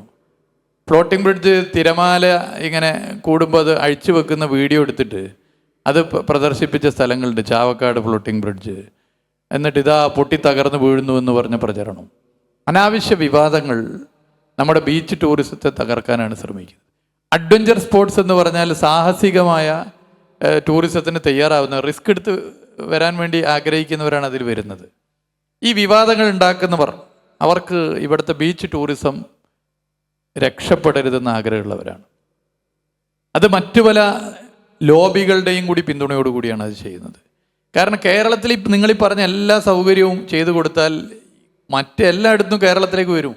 തീർച്ചയായും എല്ലായിടത്തും വരും. അപ്പം നമ്മൾ അതിനു വേണ്ടിയാണ് ഇപ്പോൾ അഡ്വഞ്ചർ സ്പോർട്സ് തുടങ്ങിയ പല ആക്ടിവിറ്റീസ് ഇപ്പോൾ കേരളത്തിലെ ബീച്ചുകളിൽ വന്നിട്ടുണ്ട്. അപ്പോൾ വിവാദം എന്തൊക്കെ ഉണ്ടാക്കിയാലും സർക്കാർ എടുത്തൊരു തീരുമാനം അഡ്വഞ്ചർ സ്പോർട്സിനെ ബീച്ചിൽ വളർത്തണമെന്നാണ്. എന്ത് വിവാദം ഉണ്ടായിക്കോട്ടെ, ആ പ്രതിസന്ധിയൊക്കെ തട്ടി മാറ്റി നമ്മൾ മുന്നോട്ട് തന്നെ പോകും. എന്തൊക്കെയാണോ സാധ്യത, ആ സാധ്യതകൾ ഉപയോഗപ്പെടുത്താനുള്ള ശ്രമം നടത്തും. അങ്ങ് പറഞ്ഞ എല്ലാ ചോദ്യത്തിനും ഉത്തരം ഞാനിപ്പോൾ പറയുന്നില്ല, മനസ്സിലായല്ലോ? ബാക്കി നമുക്ക് വ്യക്തിപരമായിട്ടൊന്ന് സംസാരിക്കാം. അതിനുള്ള സാധ്യതകൾ എന്താണ് എന്നുള്ളത് നമുക്ക് മൊത്തത്തിൽ പരിശോധിച്ച്, വിവാദങ്ങൾ കൊണ്ട് മാത്രം നമുക്ക് ഒന്നും ചെയ്യാം. വിവാദം ഉണ്ടാക്കാൻ വളരെ എളുപ്പമാണ്. ഒരു പ്രതിസന്ധി ഉണ്ടാക്കി ഒരു പദ്ധതി മുടക്കാൻ വളരെ എളുപ്പമാണ്. പക്ഷെ ഒരു പദ്ധതി ലക്ഷ്യത്തിലെത്തിക്കുക എന്നുള്ളത് വളരെ ബുദ്ധിമുട്ടുള്ള കാര്യമാണ്. കേരളത്തിലെ ബീച്ചുകളുടെ അനന്ത സാധ്യതകൾ ഉപയോഗപ്പെടുത്താം. ബീച്ചുകൾ വികസിച്ച് കഴിഞ്ഞാൽ മാറ്റാൻ നാടിനല്ലേ, അവിടുത്തെ മത്സ്യത്തൊഴിലാളികൾക്കല്ലേ, അവിടുത്തെ നെല്ലിക്ക കച്ചവടം നടത്തുന്നവർ മുതൽ തുണിഷാപ്പ് നടത്തുന്നവർ മുതൽ ഓട്ടോറിക്ഷ തൊഴിലാളികൾ മുതൽ ബസ് തൊഴിലാളികൾ മുതൽ എല്ലാവർക്കും അല്ലേ.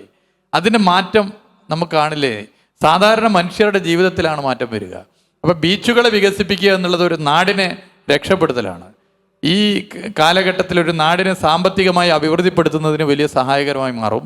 അതിന് എന്തൊക്കെയാണോ ചെയ്യാനാവുക അതൊക്കെ നമുക്ക് ചെയ്യാം. കരുതിക്കൂട്ടി നെഗറ്റീവ് പബ്ലിസിറ്റി ഉണ്ടാക്കുന്ന ആളുകളുടെ എണ്ണം ചിലപ്പോൾ 1000 പേരായിരിക്കും. പക്ഷെ മീഡിയയും മറ്റും എല്ലാവരും കൂടി ചെയ്യുമ്പോൾ അത് കാണുന്നത് ഒരു വലിയ പ്രശ്നമായിട്ടാണെങ്കിലും കേരളത്തിലെ ജനങ്ങൾക്ക് മനസ്സിലാകുന്നുണ്ട് കേരള സർക്കാർ എന്താണ് ചെയ്തുകൊണ്ടിരിക്കുന്നത്, എത്രത്തോളം മുൻപോട്ടാണ് കാര്യങ്ങൾ പോകുന്നതെന്ന്. നമ്മളെല്ലാവരും മീഡിയയിൽ മുമ്പിൽ വരാനോ നമുക്ക് സംസാരിക്കാനോ അവസരം കിട്ടുന്നില്ല എന്ന് മാത്രമേ ഉള്ളൂ. ഇപ്പോൾ കേരളം ഈസ് ഓഫ് ഡൂയിങ് ബിസിനസ്സിൽ ഒന്നാമതെത്തി എന്ന് പറയുന്നു. അതിന് പല നെഗറ്റീവ് പബ്ലിസിറ്റികളും നടക്കുന്നുണ്ടെങ്കിലും ഇതൊക്കെ അനുഭവിക്കുന്ന ഒരു വ്യക്തിയാണ് ഞാൻ. അപ്പോൾ അത് വളരെ വലിയ വ്യത്യാസങ്ങൾ ഉണ്ടാക്കുന്നുണ്ട്. അപ്പോൾ എല്ലാ തരത്തിലും ഇപ്പോൾ ഇങ്ങനെ കുറച്ച് ആളുകൾ നെഗറ്റീവ് ചെയ്തുകൊണ്ടിരിക്കുന്നുണ്ട് എന്ന് വിചാരിച്ച് നമ്മൾ സാറൊക്കെ ചിന്തിക്കുന്ന പോലുള്ള പ്രവർത്തനങ്ങൾ മുടക്കി വയ്ക്കുകയോ അതല്ലെങ്കിൽ അതിന് ഒരു പയ്യെ ആലോചിച്ച് ചെയ്യാമെന്ന് ചിന്തിക്കുകയോ ചെയ്യേണ്ട കാര്യമില്ല. നമ്മളെല്ലാ ആളുകൾക്ക് ഇത് കൂടുതൽ മനസ്സിലാക്കാൻ പറ്റും, അനുഭവിക്കുന്ന ആളുകൾക്ക്. അതിൽ വിവാദങ്ങളെക്കുറിച്ച് പറയുകയാണെങ്കിൽ രണ്ട് രീതി പറയാം. ഒന്ന്, കേരളത്തിലെ മഹാഭൂരിപക്ഷം വരുന്നവർ സൈലൻ്റായി കാര്യങ്ങൾ നോക്കുന്നവരാണ്. ഇപ്പോൾ നിങ്ങളൊരു സോഷ്യൽ മീഡിയ എടുക്കും, ഫേസ്ബുക്ക്, അതിൻ്റെ കമൻ്റാണ് നമ്മൾ വായിക്കുക. കമൻറ്റ് 95% നെഗറ്റീവായിരിക്കും. എന്നാൽ അത് കാണുന്നവർ അതിൻ്റെ ഒരു 100 ഇരട്ടി അധികം ഉണ്ടാവും. അവർ കമൻറ്റും ചെയ്യില്ല, അവർ പോസിറ്റീവായി കാണുന്നവരായിരിക്കും. പക്ഷെ പോസിറ്റീവ് കമൻറ്റ് അവർ ചെയ്യില്ല. അപ്പം നെഗറ്റീവ് കമൻ്റാണ് മെജോറിറ്റി എന്ന് നമ്മൾ തെറ്റിദ്ധരിക്കരുത്. ഒന്ന്. രണ്ട്, ഈ വിവാദങ്ങളെന്നൊക്കെ പറഞ്ഞ പേഴ്സണലി ഇപ്പോൾ വ്യക്തിപരമായി നമ്മളെ ആരെങ്കിലും ബാധിക്കുന്ന വിവാദം, അതിലാണല്ലോ സ്വന്തം തടിക്ക് വരുമ്പോഴാണല്ലോ ആള് ആകെ പതറുക.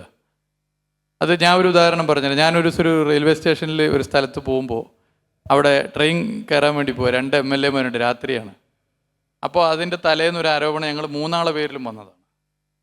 അപ്പോൾ അതിലൊരാൾ ജീവിതത്തിൽ ആദ്യമായിട്ടാണ് ഒരു വ്യക്തിപരമായി ഇങ്ങനെ ഒരു ആരോപണം, അതും ഒരു ആരോപണം വരുന്നത്. അപ്പോൾ അദ്ദേഹത്തിന് മുഖമൊക്കെ വാടിയിട്ടുണ്ട്.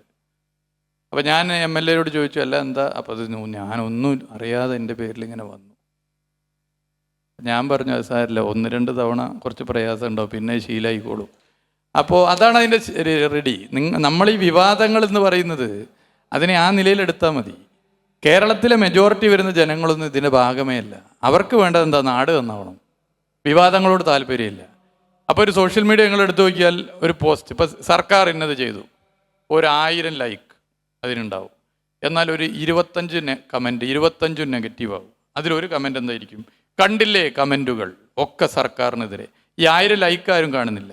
ഇത് കണ്ട ലക്ഷക്കണക്കിന് വരുന്ന ആളുകൾ ഇതിൽ കമൻറ്റ് ചെയ്യാത്തവരുടെ എണ്ണം ആരും എടുക്കുന്നില്ല.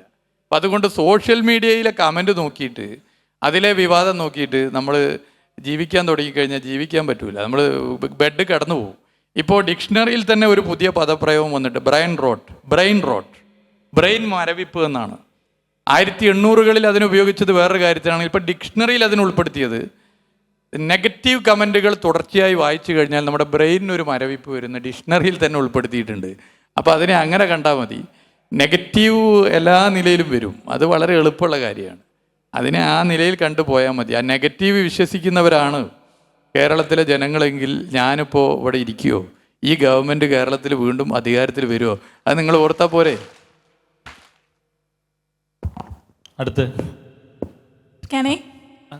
എൻ്റെ പേര് സോന, കാസർഗോഡ് നിന്ന് വരികയാണ്. അപ്പം എൻ്റെ ചോദ്യം എന്ന് പറഞ്ഞാൽ, നമ്മളിപ്പോൾ ഇൻസ്റ്റഗ്രാമിൽ അല്ലെങ്കിൽ സോഷ്യൽ മീഡിയയിൽ കുറേ കണ്ടൻറ് ക്രിയേറ്റേഴ്സ് ടൂറിസം പ്രൊമോട്ട് ചെയ്യുന്ന കുറേ വീഡിയോസ് അങ്ങനത്തെയൊക്കെ പോസ്റ്റ് ചെയ്ത് കാണുന്നില്ലേ? അതെങ്ങനെയാണ് ലൈക്ക് നമുക്ക് ടൂറിസം ഡെവലപ്പ് ചെയ്യാൻ വേണ്ടിയിട്ട് അവർ ശരിക്കും ഹെൽപ്ഫുള്ളായിട്ട് മാറുന്നുണ്ടോ, അല്ലെങ്കിൽ അവർക്ക് വേണ്ടിയിട്ട് നമ്മളെന്തെങ്കിലും സർക്കാരിൻ്റെ ഭാഗത്ത് നിന്ന് എന്തെങ്കിലും ചെയ്യാൻ പറ്റുന്ന എന്തെങ്കിലും കാര്യങ്ങളുണ്ടോ? ഇത് 2 രീതിയിലുണ്ട്. ഒന്ന്, ഇപ്പോൾ നമുക്ക് വലിയ ഉപകാരപ്രദമായി മാറിയിട്ടുണ്ട്. വയനാട് ചൂരൽമല ദുരന്തത്തെ വയനാട് ദുരന്തം എന്നാണ് വിശേഷിപ്പിച്ചത്. വയനാട് ഡിസാസ്റ്റർ എന്ന ഹാഷ്ടാഗ് തന്നെ വലിയ നിലയിൽ സോഷ്യൽ മീഡിയയിൽ വൈറലായിരുന്നു. ചൂരൽമല, ഇപ്പോൾ ഫ്രാൻസിസ് ഒക്കെ ഇവിടെ ഇരിക്കുന്നുണ്ട്, അതിൻ്റെ ആദ്യാവസാനം അതിൻ്റെ രക്ഷാപ്രവർത്തനത്തിൽ പങ്കെടുത്ത ആളാണ് നമ്മുടെ വയനാട് DYFI ജില്ലാ സെക്രട്ടറി ഫ്രാൻസിസ്. അന്ന് പ്രസിഡന്റ് ആയിരുന്നു, ഇപ്പോൾ സെക്രട്ടറിയായി.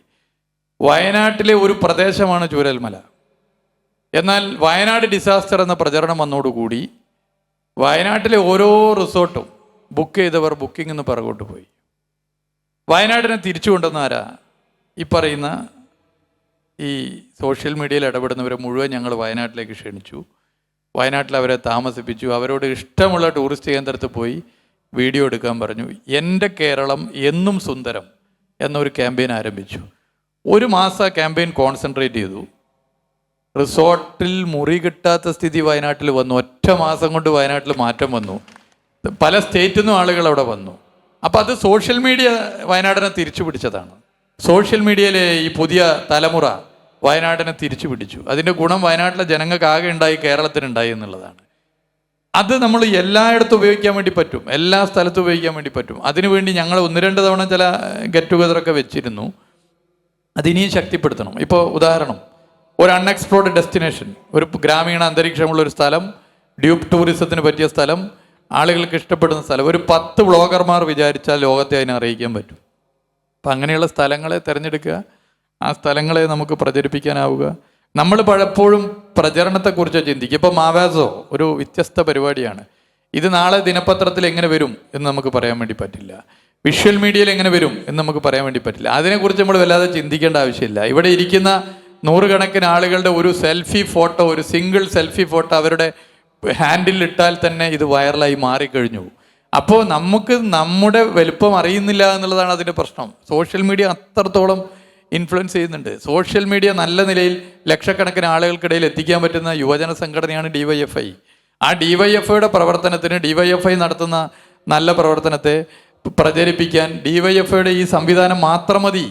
DYFIയുടെ ലക്ഷക്കണക്കിന് അംഗങ്ങളുണ്ട്. അവർ മാവോസയെക്കുറിച്ച് ഒന്ന് പോസ്റ്റ് ചെയ്യുക. ഇന്നിവിടെ വന്നിട്ടുള്ള വിവിധ രാഷ്ട്രീയത്തിൽ വിശ്വസിക്കുന്നവർ, വിവിധ മേഖലകളിൽ നിന്ന് വരുന്നവർ, അവരൊക്കെ ഒരു ഈ മാവോസയെക്കുറിച്ച് ഫേസ്ബുക്കിലോ ഇൻസ്റ്റാഗ്രാമിലോ ഒരു പോസ്റ്റ് ഇട്ടാൽ മാത്രം മതി ഇത് വലിയ നിലയിൽ വൈറലാവാൻ. അപ്പോൾ അങ്ങനെയുള്ളൊരു കാലമാണ്. ആ കാലത്ത് സോഷ്യൽ മീഡിയക്ക് വലിയ റോളുണ്ട്. അത് മനസ്സിലാക്കി നമ്മൾ ഇടപെടുക എന്നുള്ളതാണ് ഏറ്റവും പ്രധാനം.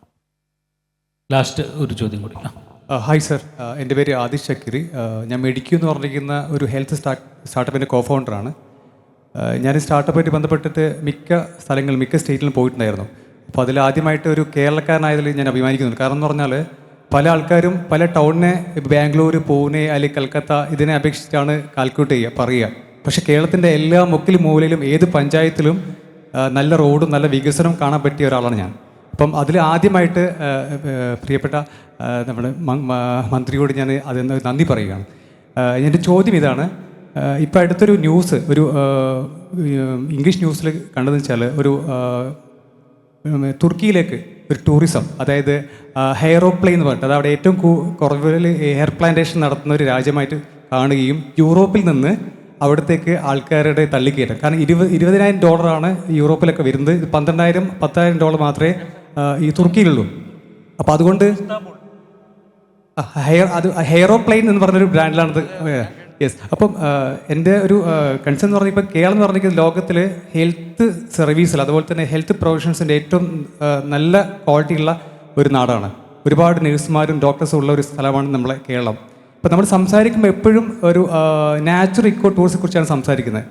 അപ്പോൾ എന്തുകൊണ്ട് നമുക്കൊരു ഹെൽത്ത് ടൂറിസത്തെ കുറിച്ച് നമ്മൾ സംസാരിച്ചുകൂടെ? ഹെൽത്ത് കുറിച്ച് നല്ല സാധ്യതയുള്ള ഒരു സ്റ്റേറ്റും കൂടിയല്ലേ എല്ലാം കൊണ്ടും? തീർച്ചയായിട്ടും വെൽനസ് ടൂറിസം അഥവാ ഹെൽത്ത് ടൂറിസം ഏറ്റവും സാധ്യതയുള്ളത് കേരളത്തിലാണ്. ആയുർവേദം മാത്രമല്ല, അലോപ്പതി, എല്ലാ സാധ്യതകളും ഉണ്ട്. പലപ്പോഴും ശ്രീലങ്കയിലേക്കാണ് ആയുർവേദ ട്രീറ്റ്മെൻറ്റും മറ്റുമായിട്ട് ടൂറിസ്റ്റുകൾ പോകുന്നത്. ഇപ്പോൾ ശ്രീലങ്കയിലെ ചില പൊളിറ്റിക്കൽ ക്രൈസിസും പ്രശ്നങ്ങളും വന്നു, ഇടക്കാലത്ത് വന്നു, അതിൻ്റെ ചില പ്രശ്നം അവിടെ ഉണ്ടായി.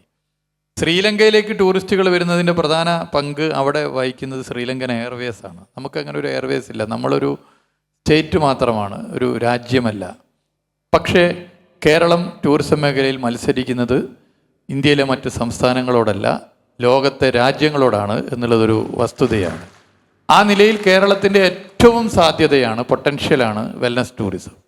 അത് ആരോഗ്യവകുപ്പ് മന്ത്രിയായിട്ട് ചർച്ച ചെയ്തപ്പോൾ ആയുർവേദ ആശുപത്രികൾ, ഞാനതിനെ മറ്റ് പ്രൈവറ്റ് ഫേംസിനെ കുറിച്ചൊന്നും സൂചിപ്പിക്കുന്നില്ല, ആയുർവേദ ആശുപത്രികൾ നിങ്ങൾ എടുത്ത് പരിശോധിച്ചാൽ പലതും നല്ല ടൂറിസ്റ്റ് ആംഗിളിലുള്ള സ്ഥലത്തിലാണ്. ആ ആയുർവേദ ആശുപത്രികളിൽ ചില സ്ഥലങ്ങൾ ഒഴിഞ്ഞു കിടക്കുന്ന സ്ഥലങ്ങളുണ്ട്. അവയെ നമുക്ക് ടൂറിസ്റ്റുകൾക്ക് വേണ്ടി മാത്രം ഉപയോഗപ്പെടുത്താം.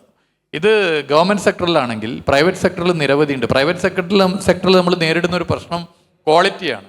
ചില സ്ഥലത്ത് ഒഴിച്ചിൽ നടത്തി കഴിഞ്ഞാൽ നല്ല നിലയിൽ നടന്നയാൾക്ക് പിന്നെ ഞൊണ്ടി നടക്കേണ്ട സ്ഥിതിയാണ്. അപ്പോൾ ഇതിനൊരു സർട്ടിഫിക്കേഷൻ ഒരു പ്രശ്നമാണ്. ഇതിൻ്റെ ട്രീറ്റ്മെൻറ്റിൻ്റെ ഗ്യാരണ്ടി ഉറപ്പുവരുത്തുന്നതുമായി ബന്ധപ്പെട്ട പ്രശ്നങ്ങളുണ്ട്. ഇതിനൊക്കെ സർട്ടിഫിക്കേഷൻ, ഇതൊക്കെ വിവിധ വകുപ്പ്, ആരോഗ്യ വകുപ്പ് നമ്മളൊക്കെ ചർച്ച ചെയ്തിട്ടുണ്ട്. കൊടുക്കാൻ വേണ്ടി പറ്റിയാൽ ഒരു വെൽനസ് ടൂറിസ്റ്റ് കേന്ദ്രത്തിൽ ഇപ്പോൾ ഒരുപാട് ആൾ വരുന്നുണ്ട്. കേരളത്തിൽ ചികിത്സയ്ക്ക് വേണ്ടി വരുന്ന ഫുട്ബോൾ താരങ്ങളുണ്ട്, സിനിമാ താരങ്ങൾ മറ്റിടങ്ങളിൽ നിന്ന് വരുന്നവരുണ്ട്, ഭരണാധികാരികളുണ്ട്, അപ്പോൾ അവർ വരുമ്പോൾ അതിൻ്റെ അടുത്തുള്ള ഒരു ടൂറിസ്റ്റ് കേന്ദ്രത്തിൽ അവരൊന്ന് പോയി ഒന്ന് ട്വീറ്റ് ചെയ്താൽ മാത്രം മതി, ആ ടൂറിസ്റ്റ് കേന്ദ്രം വലിയ ക്ലിക്കായി മാറുന്ന സ്ഥിതി വരും. അപ്പോൾ അത് നമുക്ക് തീർച്ചയായിട്ടും കേരളത്തിൻ്റെ ഒരു ഫ്യൂച്ചറാണ്. അങ്ങവിടെ ചൂണ്ടിക്കാട്ടിയ കാര്യം ആ അർത്ഥത്തിൽ തന്നെ നമുക്ക് കൈകാര്യം ചെയ്യാവുന്നതാണ്. വെൽനസ് ടൂറിസത്തിൻ്റെ അനന്ത സാധ്യതയെ എങ്ങനെ കേരളത്തിൻ്റെ ടൂറിസത്തിൻ്റെ കുതിപ്പിന് ഉപയോഗപ്പെടുത്താനാകും എന്ന് തീർച്ചയായും പരിശോധിച്ച് നമുക്ക് നടപ്പിലാക്കാം. തീർച്ചയായിട്ടും കേരളത്തിൻ്റെ ഭാവി ഒരു വലിയ ടൂറിസ സാധ്യതകൾ ഇങ്ങനെ ഒഴിഞ്ഞു കിടക്കുന്നുണ്ട് ഇനിയുമെന്ന് നിങ്ങൾ തിരിച്ചറിയുകയും സ്റ്റാർട്ടപ്പ് സംരംഭങ്ങളുമായി മുന്നോട്ട് വരുന്നവർ അത്തരത്തിലുള്ള സാധ്യതകൾ ആരായുകയും കേരള സർക്കാരുമായിട്ടും ടൂറിസം വകുപ്പുമായിട്ടും ചേർന്നുകൊണ്ട് ആ സാധ്യതകൾ വികസിപ്പിക്കാനുള്ള എല്ലാ നടപടികളുമായി മുന്നോട്ട് പോവുകയും അതിന് എല്ലാ പിന്തുണയും മിനിസ്റ്ററുടെ ഭാഗത്തു നിന്നും വകുപ്പിൻ്റെ ഭാഗത്തു നിന്നും ഉണ്ടാകും എന്ന് നമുക്ക് ആഗ്രഹിക്കാം. തീർച്ചയായിട്ടും അങ്ങനെ ടൂറിസം വകുപ്പിനെക്കുറിച്ച്, ടൂറിസത്തെക്കുറിച്ച്, ലോക ടൂറിസം ഭൂപടത്തിൽ എന്ത് സംഭവിച്ചുകൊണ്ടിരിക്കുന്നു എന്നതിനെ സംബന്ധിച്ച് കൃത്യമായ ധാരണവും ബോധ്യവും ലക്ഷ്യവുമുള്ള ഒരാളാണ് വകുപ്പ് മന്ത്രിയായി നമുക്കിടയിലുള്ളത് എന്നത് നമുക്ക് സന്തോഷം നൽകുന്ന കാര്യമാണ്. തീർച്ചയായിട്ടും ടൂറിസം ഡിപ്പാർട്ട്മെൻറ്റിന് എല്ലാവിധമായ ആശംസകളും അറിയിക്കുന്നു. സ്റ്റാർട്ടപ്പ് സംരംഭങ്ങളുമായി നമുക്ക് ഒത്തുചേരാം എന്ന് ഞങ്ങൾ ആഗ്രഹിക്കുകയും ചെയ്യുന്നു. ഈ സ്റ്റാർട്ടപ്പ് മിഷനുമായി ഇപ്പോൾ ധാരണാപത്രം ഒപ്പുവെച്ചു. നിങ്ങൾക്ക് ടൂറിസം സെക്ടറിൽ ആരംഭിക്കാൻ എന്തെങ്കിലും ഐഡിയാസ് ഉണ്ടെങ്കിൽ നിങ്ങൾ കോൺടാക്ട് ചെയ്യണം. എൻ്റെ ഓഫീസുമായി കോൺടാക്ട് ചെയ്യാം, ഡിപ്പാർട്ട്മെൻറ്റുമായിട്ട് കോൺടാക്ട് ചെയ്യാം. അതിനെല്ലാ പിന്തുണയും, എന്തൊക്കെ നിലയിലുള്ള പിന്തുണയാണോ നിങ്ങൾക്ക് വേണ്ടത്, എല്ലാ പിന്തുണയും ടൂറിസം വകുപ്പിൻ്റെ ഭാഗത്തു നിന്നുണ്ടാകും. ഏത് രാജ്യം നിങ്ങളെടുത്ത് പരിശോധിച്ചാലും അവിടെ ടൂറിസം വികസിച്ചിട്ടുള്ളത് പരീക്ഷണങ്ങളിലൂടെയാണ്. ഇന്നോവേറ്റീവായ സ്റ്റെപ്സ് കൊണ്ട് മാത്രമേ ടൂറിസത്തിന് രക്ഷയുള്ളൂ. പരമ്പരാഗത രീതികൾ കൊണ്ട് മാത്രം ടൂറിസം രക്ഷപ്പെടില്ല. അപ്പോൾ അവിടെയാണ് നമ്മൾ തീർച്ചയായും ചുവടുവെപ്പുകൾ, അത് കാലത്തിൻ്റെ ഉത്തരവാദിത്തം ഏറ്റെടുക്കുന്നതിന് തുല്യമായി ഏറ്റെടുത്ത് മുന്നോട്ട് പോകേണ്ടത്. അതിന് നിങ്ങൾക്ക് വലിയ പങ്ക് വഹിക്കാൻ വേണ്ടി പറ്റും. ചെറുതും വലുതുമായ നിങ്ങളുടെ നിർദ്ദേശങ്ങൾ, നിങ്ങളുടെ പദ്ധതികൾ രണ്ട് കൈ നീട്ടി സ്വീകരിക്കാൻ ടൂറിസം വകുപ്പ് തയ്യാറാണ് എന്ന് പറഞ്ഞുകൊണ്ട് നമ്മുടെ ബഹുമാന്യനായ ശ്രീ ബെന്യാമിൻ, അദ്ദേഹത്തിൻ്റെ നോവലുകൾ ഞാൻ ഏറ്റവും അധികം വായിച്ചത് കോവിഡ് കാലത്താണ്. അന്ന് വായിക്കുകയും വിളിച്ച് ഫോണിലൂടെ ഞങ്ങൾ പരസ്പരം അത് സംസാരിക്കുകയും ചെയ്യുന്നൊരു സ്ഥിതിയാണ്. അദ്ദേഹത്തോടൊപ്പം കേരളത്തിൻ്റെ ഭാവിയുമായി ബന്ധപ്പെട്ട് കിടക്കുന്ന ഒരു വിഷയം, അതും സ്റ്റാർട്ടപ്പുമായി ബന്ധപ്പെട്ട് ടൂറിസം മേഖലയുടെ കുതിപ്പിന് വലിയ നിലയിൽ സംഭാവന നൽകാൻ, വേഗത വർദ്ധിപ്പിക്കാൻ പറ്റുന്ന സ്റ്റാർട്ടപ്പ് മിഷനുമായി ബന്ധപ്പെട്ട ഒരു വിഷയത്തിൽ പങ്കെടുക്കാൻ പറ്റിയത് സന്തോഷമാണ്. അതിലെനിക്ക് ഏറ്റവും സന്തോഷം എന്നെ ഞാനാക്കി മാറ്റുന്നതിൽ നിർണായക പങ്ക് വഹിച്ച ഒരു യുവജന പ്രസ്ഥാനത്തിൻ്റെ പരിപാടിയാണിത് എന്നുള്ളതാണ്. ആ യുവജന പ്രസ്ഥാനം ഇങ്ങനെ കാലത്തിൻ്റെ മാറ്റത്തിനനുസരിച്ച് മുന്നോട്ട് കുതിക്കുന്നു എന്നുള്ളത് ആ യുവജന പ്രസ്ഥാനത്തിൽ മുമ്പ് പ്രവർത്തിച്ച ഇപ്പോൾ പ്രവർത്തിച്ചു കൊണ്ടിരിക്കുന്ന എല്ലാവർക്കും അഭിമാനമുളവാക്കുന്ന കാര്യമാണ്. നിങ്ങൾ ശരിയായ പാതയിലാണ് സഞ്ചരിക്കുന്നത്. മാങ്ങയുള്ള മാവിലെ ഏറ് വരൂ, അത് ഒരു തരത്തിലും മൈൻഡ് ചെയ്യേണ്ടതില്ല. നിങ്ങളുടെ പ്രവൃത്തിയുമായി നിങ്ങൾ മുന്നോട്ട് പോവുക. ഞങ്ങളുടെ കാലം ഗംഭീരം, ഇപ്പത്ര പോരാ എന്ന് പറയുകയാണെങ്കിൽ, ഞങ്ങളുടെ കാലം ഗംഭീരം, ഇപ്പോഴൊക്കെ വിഡ്ഢികളാണെന്ന് പറയുന്നവരുണ്ടെങ്കിൽ അവരാണ് യഥാർത്ഥ വിഡ്ഢികൾ, അവരാണ് യഥാർത്ഥത്തിൽ ഈ ലോകം കാണാത്തവർ എന്ന് മാത്രം ചൂണ്ടിക്കാട്ടിക്കൊണ്ട് ശരിയായ പാതയിൽ നിർഭയം മുന്നോട്ട് പോകാൻ DYFIക്ക് ഇനിയും സാധിക്കട്ടെ എന്ന് ആശംസിച്ചുകൊണ്ട് നിർത്തുകയാണ്. എല്ലാവർക്കും നന്ദി, നമസ്കാരം.